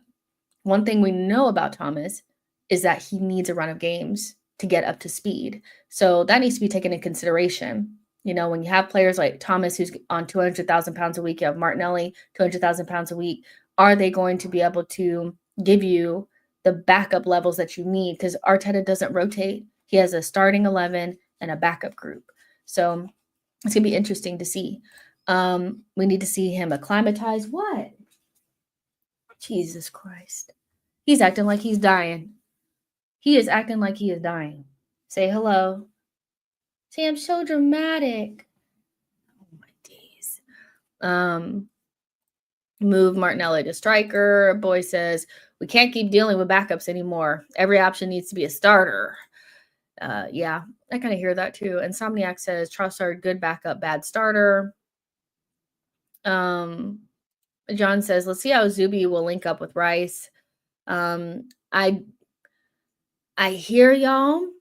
I know that it's hard to come to grips with this, but I really think you're kidding yourself if you think that Zubimendi's going to come in and he's not going to start for Arsenal.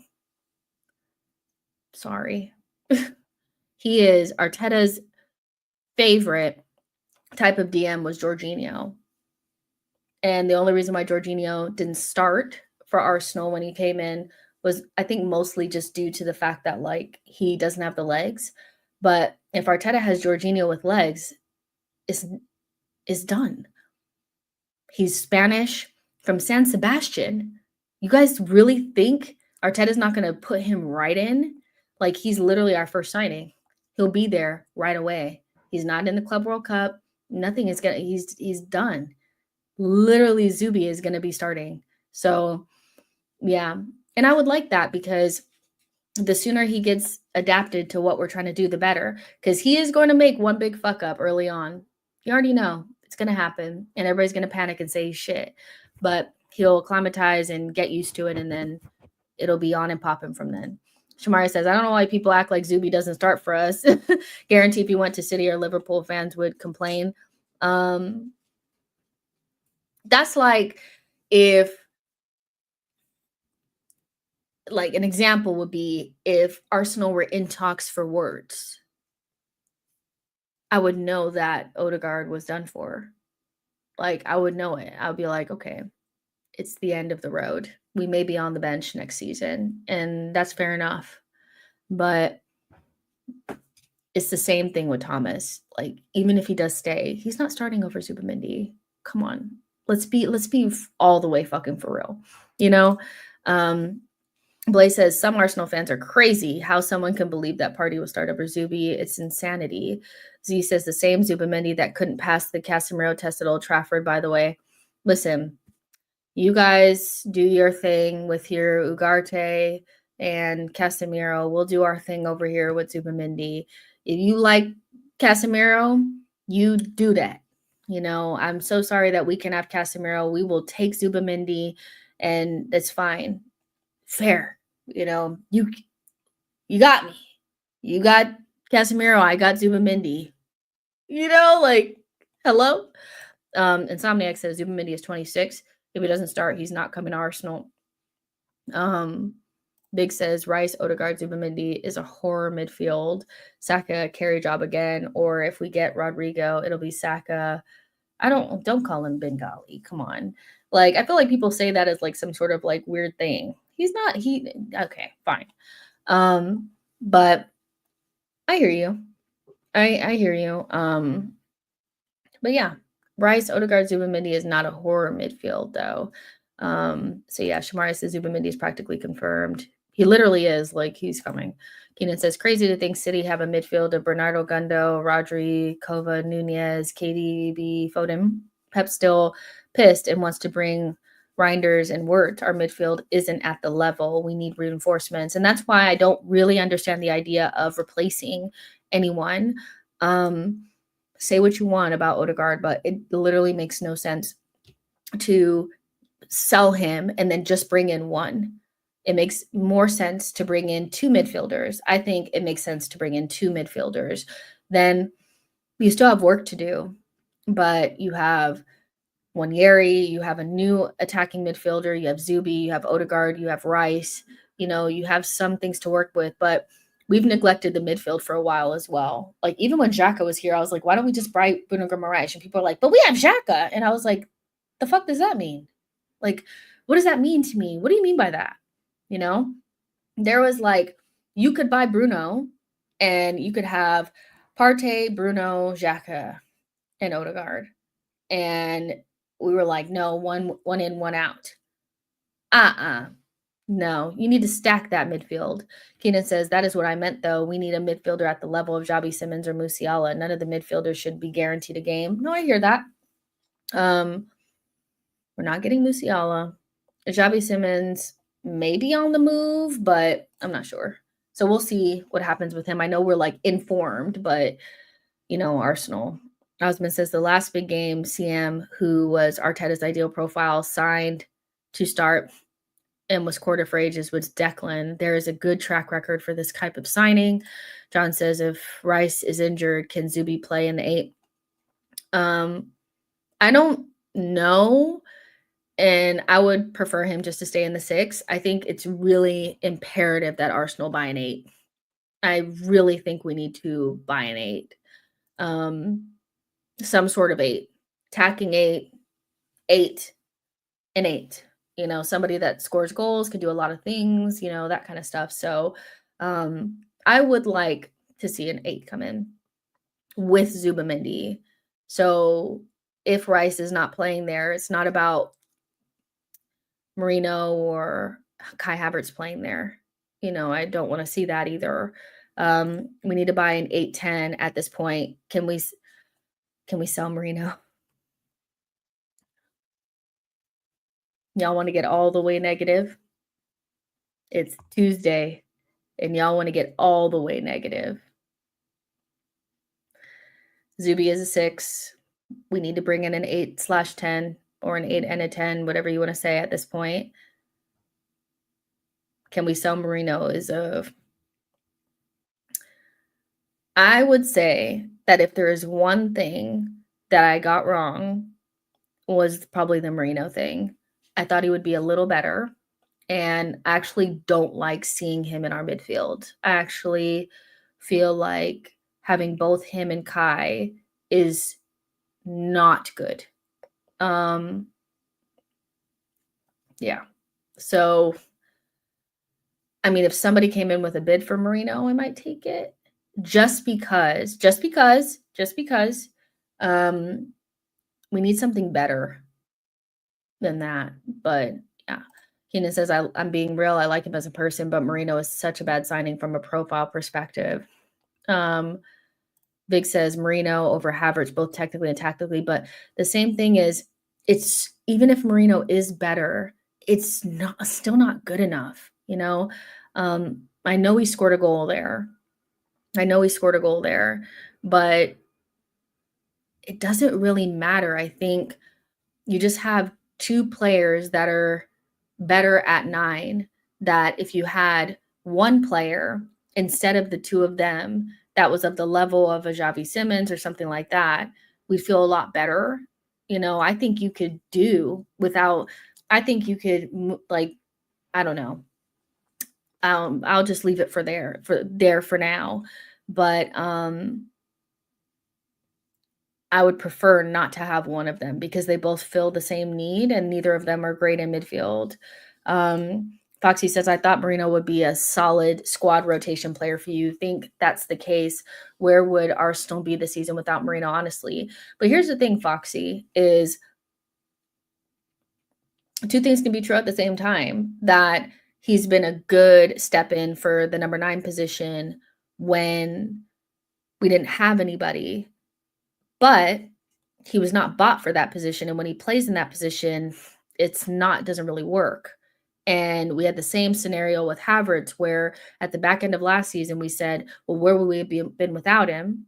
And we haven't improved since then. We have 2 players in our team now that were meant to fill in a very important part of our team, which is left center mid, and has really been kind of like the breakdown of the team since the 2022-2023 season, that are both better in a different position that we're about to buy a new player for. So I get what you're saying. It's not that I don't respect what he's done, but I think what I'm saying is if I could go back in time and not make that signing, I think I would, and I would do something different with the money. That's what I'm saying. But I like Marino. I just don't think you can have a Havertz and a Marino in your team at the same time because they serve the same purpose. John says, can you name all the potential midfield 3 combinations for games and for the rotation? I don't know if I could do that, but I would say that like we need 4 starting level midfielders that are like our core midfielders. And we have 3 of them and we need 1 more. And idealistically, that 4th one should be a top level 8 or like a 10. I think it needs to be a more attack minded. Then you can have Winieri and MLS. Let me put it this way. If I had minutes in midfield available and I needed to bring in somebody, but I couldn't bring in one of my core 4, and the options were Marino, Havertz, Winieri, and MLS, I would give those minutes to MLS and Winieri because they're better midfielders than Havertz and Marino, you know? So yeah. Yeah, it's just one of those things where we need something. And if we have 4 that we can rotate between that all go together, you can play Zubimendi, Odegaard, and that new midfielder, or Rice and that new midfielder and Zubi, or, the Odegaard and Rice and that new midfielder. I feel like that makes a lot of sense for us. And then you can supplement them with Ethan and MLS. But I would love to get rid of one of Marino or Havertz because they're just too much of the same. Jordan says, hey, Jess, long time no see. Hope all is well. Looking at the Sociedad game versus Atletico Madrid to check out Zubi. He sucked. However, the Orlov guy, he should be our number 2 striker. Fair enough. Dallo, thank you so much for your super chat. Says, sending to you, Jess. Been missing you on here. Hope you and your loved ones are well. This club shall not kill me, I swear. I feel like I always feel better when I talk to you guys, but watching Arsenal has just been so hard. And I thankfully have gotten in a good place with work that it's been a really good distraction from the season, but it's still in the back of my mind about Arsenal and our season because I'm a sick Arsenal fan that is so in love with this club. Like I was thinking that the other day, I was like, I am sick. This club means too much to me, Keenan says, I think we need 5 starter level. City, Real, PSG, and Barca all have 5. We don't. That's fair. John says, Zubi, Rice, Odegaard, Rice, Party, Odegaard as a second option. Prayed for times like this. We need 1 more in that. H says, I spoil my mood whenever I think about Arsenal. What are you doing under there? Let's see.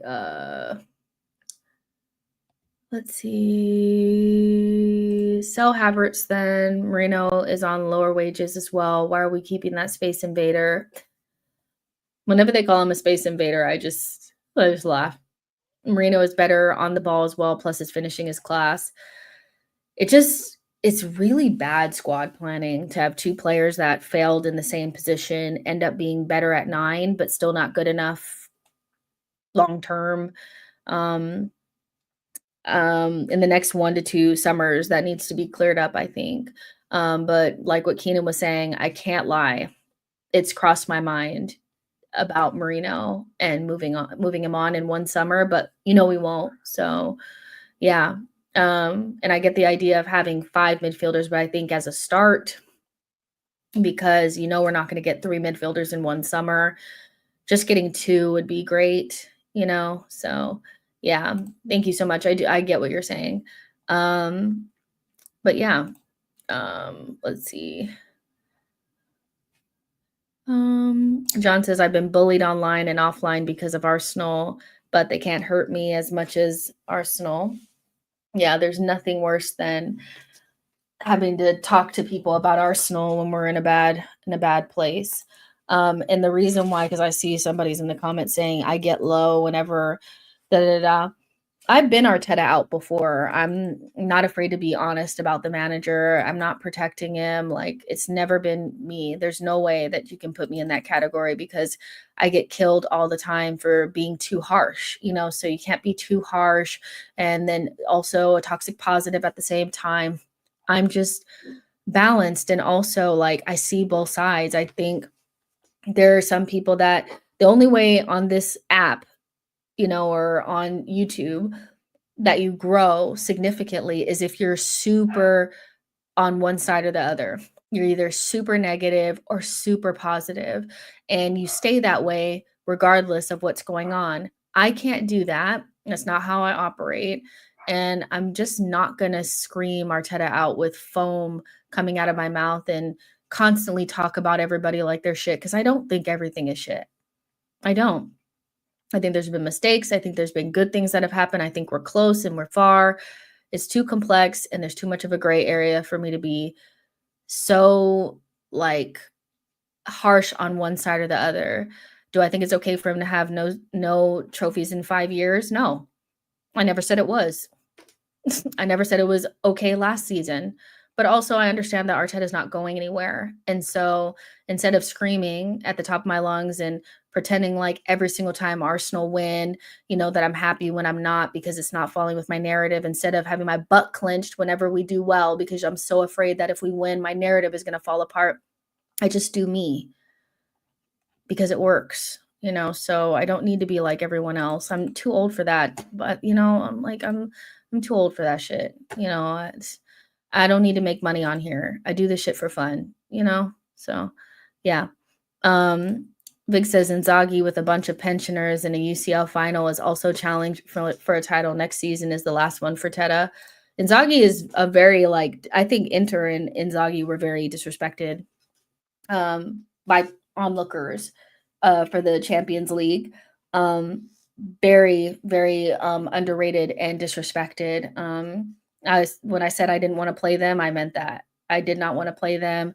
If we had made it to a final and we were playing against them, I would have been upset because we would have lost. Like, that team and that manager is so flexible.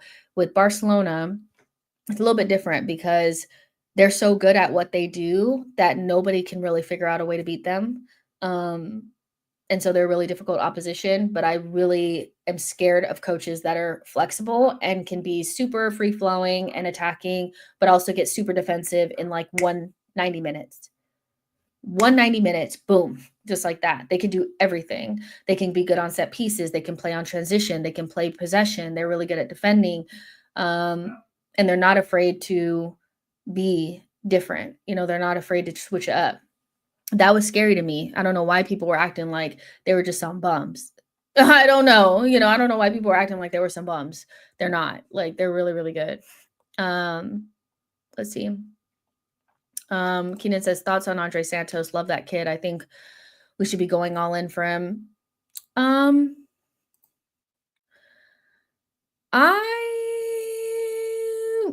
So the first thing I did when we were linked to him is go look at comps, because I'll be honest, I do not watch the French league, not actively on purpose. Like, I just don't. But I went to go look what the comps, and he looked really good. And I went to go see what the Chelsea fans were saying underneath the thing that was saying that we wanted him. And they were spitting up blood and they were scared. So I think that means that he's really good. So, yeah, I would like him, at least for the simple fact that for the first time, we will be taking somebody from Chelsea that they want, but, do I think we'll get him? I don't know, but I do think he's the type of, player that we would look at if Thomas Partey left. So he would be an upgrade on him, I think, to be honest. So he's like a young mobile player, and I think we need more legs in midfield. I think we have too many players that are stiff. So yeah. Shamara says Matisse loves him, so bring. That's quite literally that is quite literally one of the biggest reasons why I want him, is because I know it would hurt them. Keenan says we don't have top 5 in the bag yet. Y'all were saying that it was set in stone and that I had nothing to worry about. I told you guys, I know this club. I know this club like the back of my fucking hand. If there's a way to lose something and there's no way to lose it, we will find a way. We should not be anywhere near this race. Let's see. Keenan says, you got to watch 90 minutes of gameplay. He is really good. Jordan says, Arteta knew Pepe wasn't good on the right and then let him play on the left, and he was balling out on the left. And then for some reason, Arteta forced him back on the right where he struggled. God, that was a long time ago, but yeah, that's fair. I don't think Arteta gets the best out of his players, so, and he'll see something working and then go away from it. I don't know why he does that. Diallo says, Wallahi, I will flip on this club if we resign TP5. You guys know where I stand on that. John says, I want PSG to lose. I can't stand Enrique. I actually don't have a dog in the fight. I just want a really good game. Boy says, you men are worried about getting one over the ops than winning everything. It's a side mission, boy. You have main missions and then you have side missions. Of course, I want to get one over. But if he's a good player, but he also would hurt the opposition because they liked him, why not do a 2-for-1? Shamaria says, big up Enrique. I like his story. Yeah, I can never fully hate him because obviously he's been through a lot. So Osanuga says, thoughts on the Arteta banner at Liverpool. Listen, it's kind of like one of those things where it's like it's not even Arsenal anymore. It's more you that people don't like. And I'm telling you, he's hard to like. Unfortunately, I know that sounds really mean, but he's kind of unlikable. He's kind of dry and always kind of have an excuse. He's not the type of manager that loses gracefully. I can tell why people dislike him. He is very easy to dislike. And I know that sounds mean, but it's truth. Blaze says, people still talk about Pepe in the chat. We need to move on. One of these guys in 2025 today. You know what, Z? The only reason why this doesn't bother me is because I know I've already seen some of them talking about it, and I know the realization is coming clear. We have had a poor season. Arsenal have had a poor season. We're finishing trophyless. There's a 50-50 chance that one of Spurs or United are going to have to eat a season where they also went trophyless and finished near the bottom of relegation. And that may be you. So I would wait, because after all the celebrating about Arsenal not making it to a final, you realize you actually have to win that bitch. And if you don't, 17th and no trophies, but you got to a final is not going to wash. Will be on you. So, yeah. Akil says, but Arsenal midfield is better than Chelsea. It is. It is. Next, Big says, I've clocked it. He does that because he wants to divert attention away from the players. If you notice, every time we lose, majority of the media focus on Arteta's comments instead of the players. I think that he should just not make excuses and just don't do things like we were better than PSG and they said that we were better and all this. You can divert attention away from the players by saying, I take full responsibility for what happened today. He doesn't have to be deluded, you know? So, yeah. Um, let's see. Boy says, I don't care what happens with United or Spurs, honestly. Me neither. The Europa League has never been an important tournament. It only becomes a big cup when Premier League teams are in it, and especially Big Six teams, and they failed in the season. That's the only time it becomes important. Shagun says that actually crazy United are getting excited like Spurs don't move to them every time. Imagine losing to Spurs in a final. They're shook. Shamari says, yeah, one of them clubs is getting cooked the whole summer. It's not Arsenal. Jason says Arsenal's midfield is not better than Chelsea. Palmer and Caicedo are better than Odegaard and Partey. Fair enough, if that's what you want to say. The one thing I will say, though, is we haven't lost to Chelsea in 3 years, and a lot of those players have been here. Why is it that whenever we play against them, they don't do anything? Partey and Odegaard are shit, but yet and still every time we play them, your midfield does nothing. I don't know. It's strange to me. Whether it's on the table or bar for bar, man for man, Chelsea never come out on top. So how are they better? Outside of being better because people like them more or they have more hype or Gary Neville's sucking them off, I don't really understand. I don't understand. Shamaria says United fans are so convinced that they're beating Spurs. That part would, I mean, listen, I think obviously winning a trophy in any season is great. Like, especially if you're not doing well, you do want to win a trophy. Like, it'll settle you a little bit. But thinking through the situation, because of how bad their seasons have been and the fact that they are the 17th and 16th worst teams or they're the 17th and 16th team in the Premier League, you have a 50% chance of that being the only narrative that you can go with for the season. And so if you don't win it, because they're both celebrating the final as if they don't realize that one of them is going to lose that final. You guys can both win it. And there is no trophy for a final. There's no trophy for anything outside of winning it for real. And even still, it's a Europa, which again, nobody rates the Europa. The Champions League teams didn't even fall into the Europa this season. You had a bad Bilbao and a Bodo Glimt in the semifinals. I'm not saying that a trophy wouldn't be nice. If you're in it, you want to win it. But if you're on the wrong side of that, it's going to be hilarious. I'm not going to lie. John says, I don't care. I want you, man, to lose. Spurs can win it. I don't care. Keenan says Caicedo and Palmer would be better if they were playing for Arsenal. Let's see. Theo says, I'm sorry, but saying we're better than PSG, but the players miss chances is the opposite of diverting attention away from the players. That's fair. That is really fair. Let's see. Coach says Arsenal is a small-minded big club. Ibrahim says have won a trophy in 5 years, but Amorim has been 6 months. Have won a trophy in 5 years, but Amorim has been 6 months there. I don't know what that means. Jonathan says, if Arteta was winning domestic cups the last few seasons, the pressure on him wouldn't be this much. But now he's at the stage where after 3 seasons of not winning, the league cups are not enough. Yeah, no, I hear that. Wobojog says, I'm slowly checking out of football YouTube and that forsaken app. It's just room temperature, IQ content. I don't know how you don't lose your cool just reading some of these questions. I mean, I'm used to it now. I actually get way worse comments on my Instagram than anything on Twitter and YouTube. So this is kind of like almost like a safer space. But it's just, it is what it is.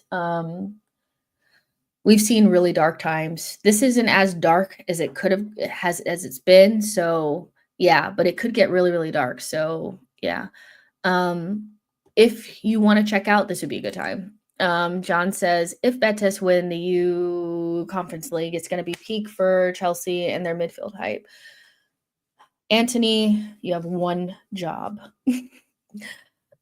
How come Crystal Palace can get to a final, but Arsenal can't next season, FC? How many finals have they been in the last 20 years? Amina says people do realize that if the old format of UCL stayed the same, United or Spurs wouldn't be in the final. Teams drop down. I don't understand why people act slow. I mean, I don't know. It's Crystal Palace are better because they got to a final. If they don't win it, then what does that mean? Getting to a final is also not a trophy. Like, I don't know why getting to the final in the grand scheme is something that people can be like, but we got to a final. What does that mean if you finish 16th? I don't get it, So, yeah, fair enough.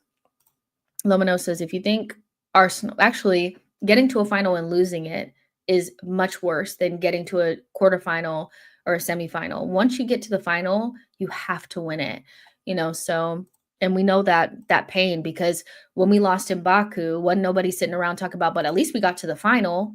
So that's why I know this is just all fake. Like, it's all fake. If you lose it, you're not going to be feeling anything but just sheer pain.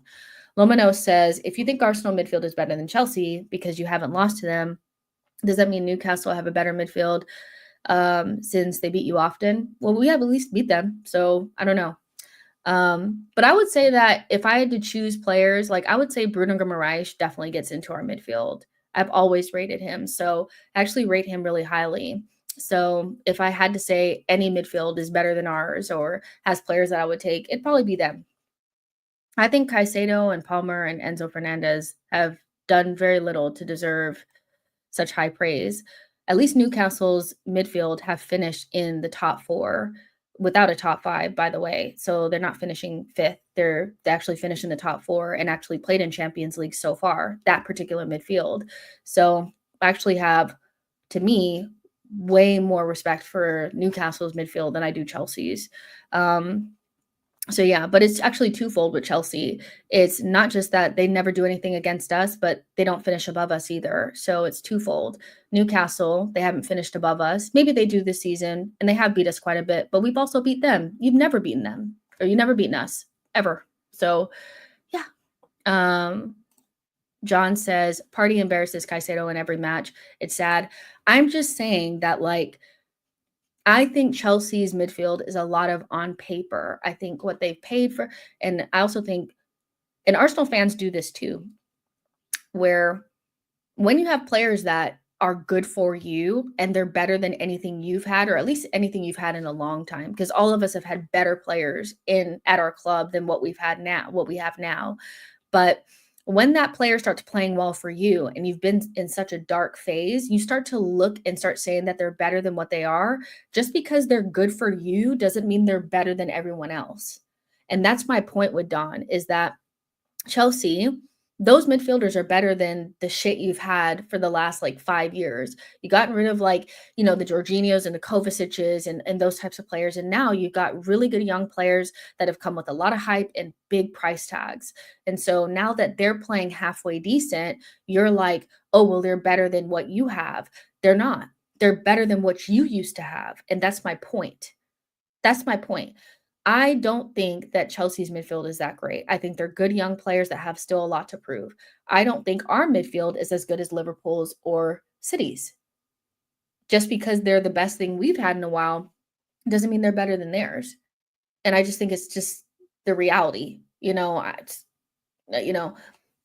know how else to make it clear. That doesn't mean that I don't think Caicedo is good. I actually think Lavia is their best midfielder.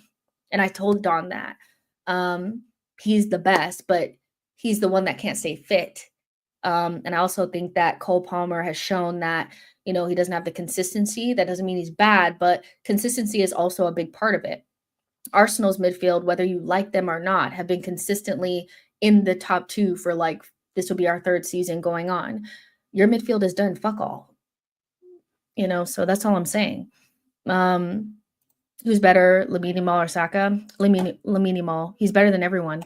Burmese says Newcastle and Nottingham Forest deserve top 5. Looking at the entire season, Chelsea should not make it. Shamaria says Lavia is one of the few Chelsea players I rate. Jordan says, I don't like Guimaraes. He's petulant. He plays for Newcastle. If he played for Arsenal, he would be getting red cards every week. He would, but I still think that he sits at the top table of midfielders in this league. I do. I think he sits at whatever the top table is. I think he sits there. he can just kind of do everything at a really high level. I've always rated him. So um, that's where I kind of sit with that. I think Tonali's also very good. Um, so yeah. Diallo says, let's be honest, the football discourse has become so toxic and race to the bottom. The social media amplifies the hate and toxicity, dark times we're living.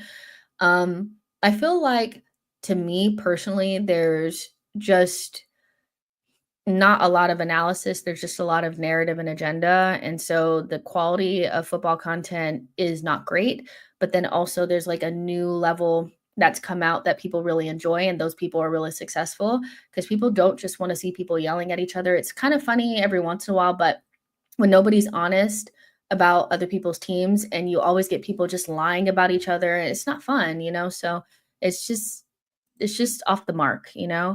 Um, So yeah. Oslice says, fair play to you, Jess. You stood strong on the manager out brigades. You've been called all names under the sun just for sharing your opinion, not choosing the narrative. It's I personally, I just don't feel like, first of all, I don't want the manager to not be good. And I think once you get to the point where you want bad things to happen so it suits your narrative, you've lost the plot. And we know that there are people that are like this in every fan base, but also ours. So I don't want that. If Arteta could be the manager that we want him to be, I'd want him to stay. Like, absolutely. But I also don't want a manager that's not good enough. But I also want to give him enough time to show that. And I think he showed long enough that he's not getting it over the line. And that's troublesome. Like, that's very, very concerning, at this stage. 5 years, I expect you to win something. So I am very concerned. And I'm very much so on the side of, if he can't get a trophy, then he needs to move on. He probably should have been moved on before, and it's taking too long. But he's not going to go anywhere. So where do we go from here? Keenan says Cole Palmer fell off hard, makes Odie drop off look calm. John says, is Real Madrid really the most hated club or us? We have done nothing. We have a delusional title. We have that delusional title they give us is exaggerated. They are just the same as us. Everybody hates us. I think we're the most hated. I can't lie. I think we're the most hated. But maybe it's because I'm an Arsenal fan. I think the whole thing as well about like rating your players or rating your things against people is that, what other metric do you need other than the midfield is literally like, you can see it. Midfield dominates the game. It keeps you, blah, blah, blah, whatever. I do think that even as bad as our midfield has been, as a group, as a collective, they've still been better than Chelsea's. Chelsea's main thing is that their individuals have a lot of hype around them. And so a lot of Enzo Fernandez's hype comes around him winning the World Cup. If he had never won that World Cup with Argentina, people wouldn't rate him as highly. Caicedo, I think he's kind of earned his hype because he was really good at Brighton. But it is what it is. As a collective, I don't, because Chelsea fans don't even know what their best midfield is. They still feel like they need new players. They still feel like they need new midfielders. They still need this. We've at least seen this group of midfielders with Xhaka and without Xhaka, with Declan and without Declan, play at a really high level for a consistent amount of time. This season has been different than those other seasons, but yet and still, the really good Chelsea has still not been able to overcome Arsenal. And both teams have very similar issues where they don't have good finishers. So their midfield is creating chances for those players, but those players are not putting it away. I don't know. I just feel like Chelsea's midfield is good, but and they only really say that they're better than ours. They don't really chat about anyone else. I think Chelsea fans are like really, really obsessed with us for some reason, and their whole life is about being better than our midfield. And I'm just like, why are you so obsessed? And they lost the defense because for a while they were doing up defense. They were doing up, oh, Colwill better than Saliba, Fofana better than Saliba, oh, so-and-so better than so-and-so. That dropped off. Now they're doing midfield. It's just long. It's just long. What Boba Jog says, I'm very grateful for fans don't run their clubs given the mental state of the average fan of the club. They need the need for instant reward and no regard for long-term pains. Seems some say we should drop to Europa. Okay, what the fuck is that about?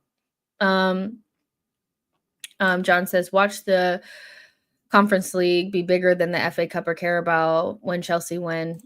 Our attack is literally our only issue. A more creative midfielder, a proper striker, and an elite left wing, and we win everything. If we don't get that this summer, then we don't know what to do. So yeah, it's just one of those things where I actually think we're really, really close, but also kind of far because we still like seeing us get these players is hard to envision because we've had so many bad windows. So let's see where we go from here. But guys, I'm gonna go ahead and get out of here. The dogs are like, what the fuck is going on, man? And I need to go eat something. But make sure you guys like and subscribe. You guys know I won't fully ditch you guys for real, but sometimes I do need a break. Sometimes it is work. So, it is what it is. But I know you guys are gonna want to talk about transfers. So I'll try to make sure I pop in for that a little bit more often, especially since it's starting to heat up a little bit, even so early. This is going to be a big window. You can already feel it, but we've already got Zubimendi. Looks like Gyökeres or Sesko. We're in the room for Rodrigo, which we should really get on that if we have an opportunity. And we'll see what else comes out of that. But yeah, make sure you guys like this video, subscribe to the channel, and I'll see you guys on the next one. Bye, guys. Oh, and thanks everybody for the super chats. I really appreciate it. Bye, guys.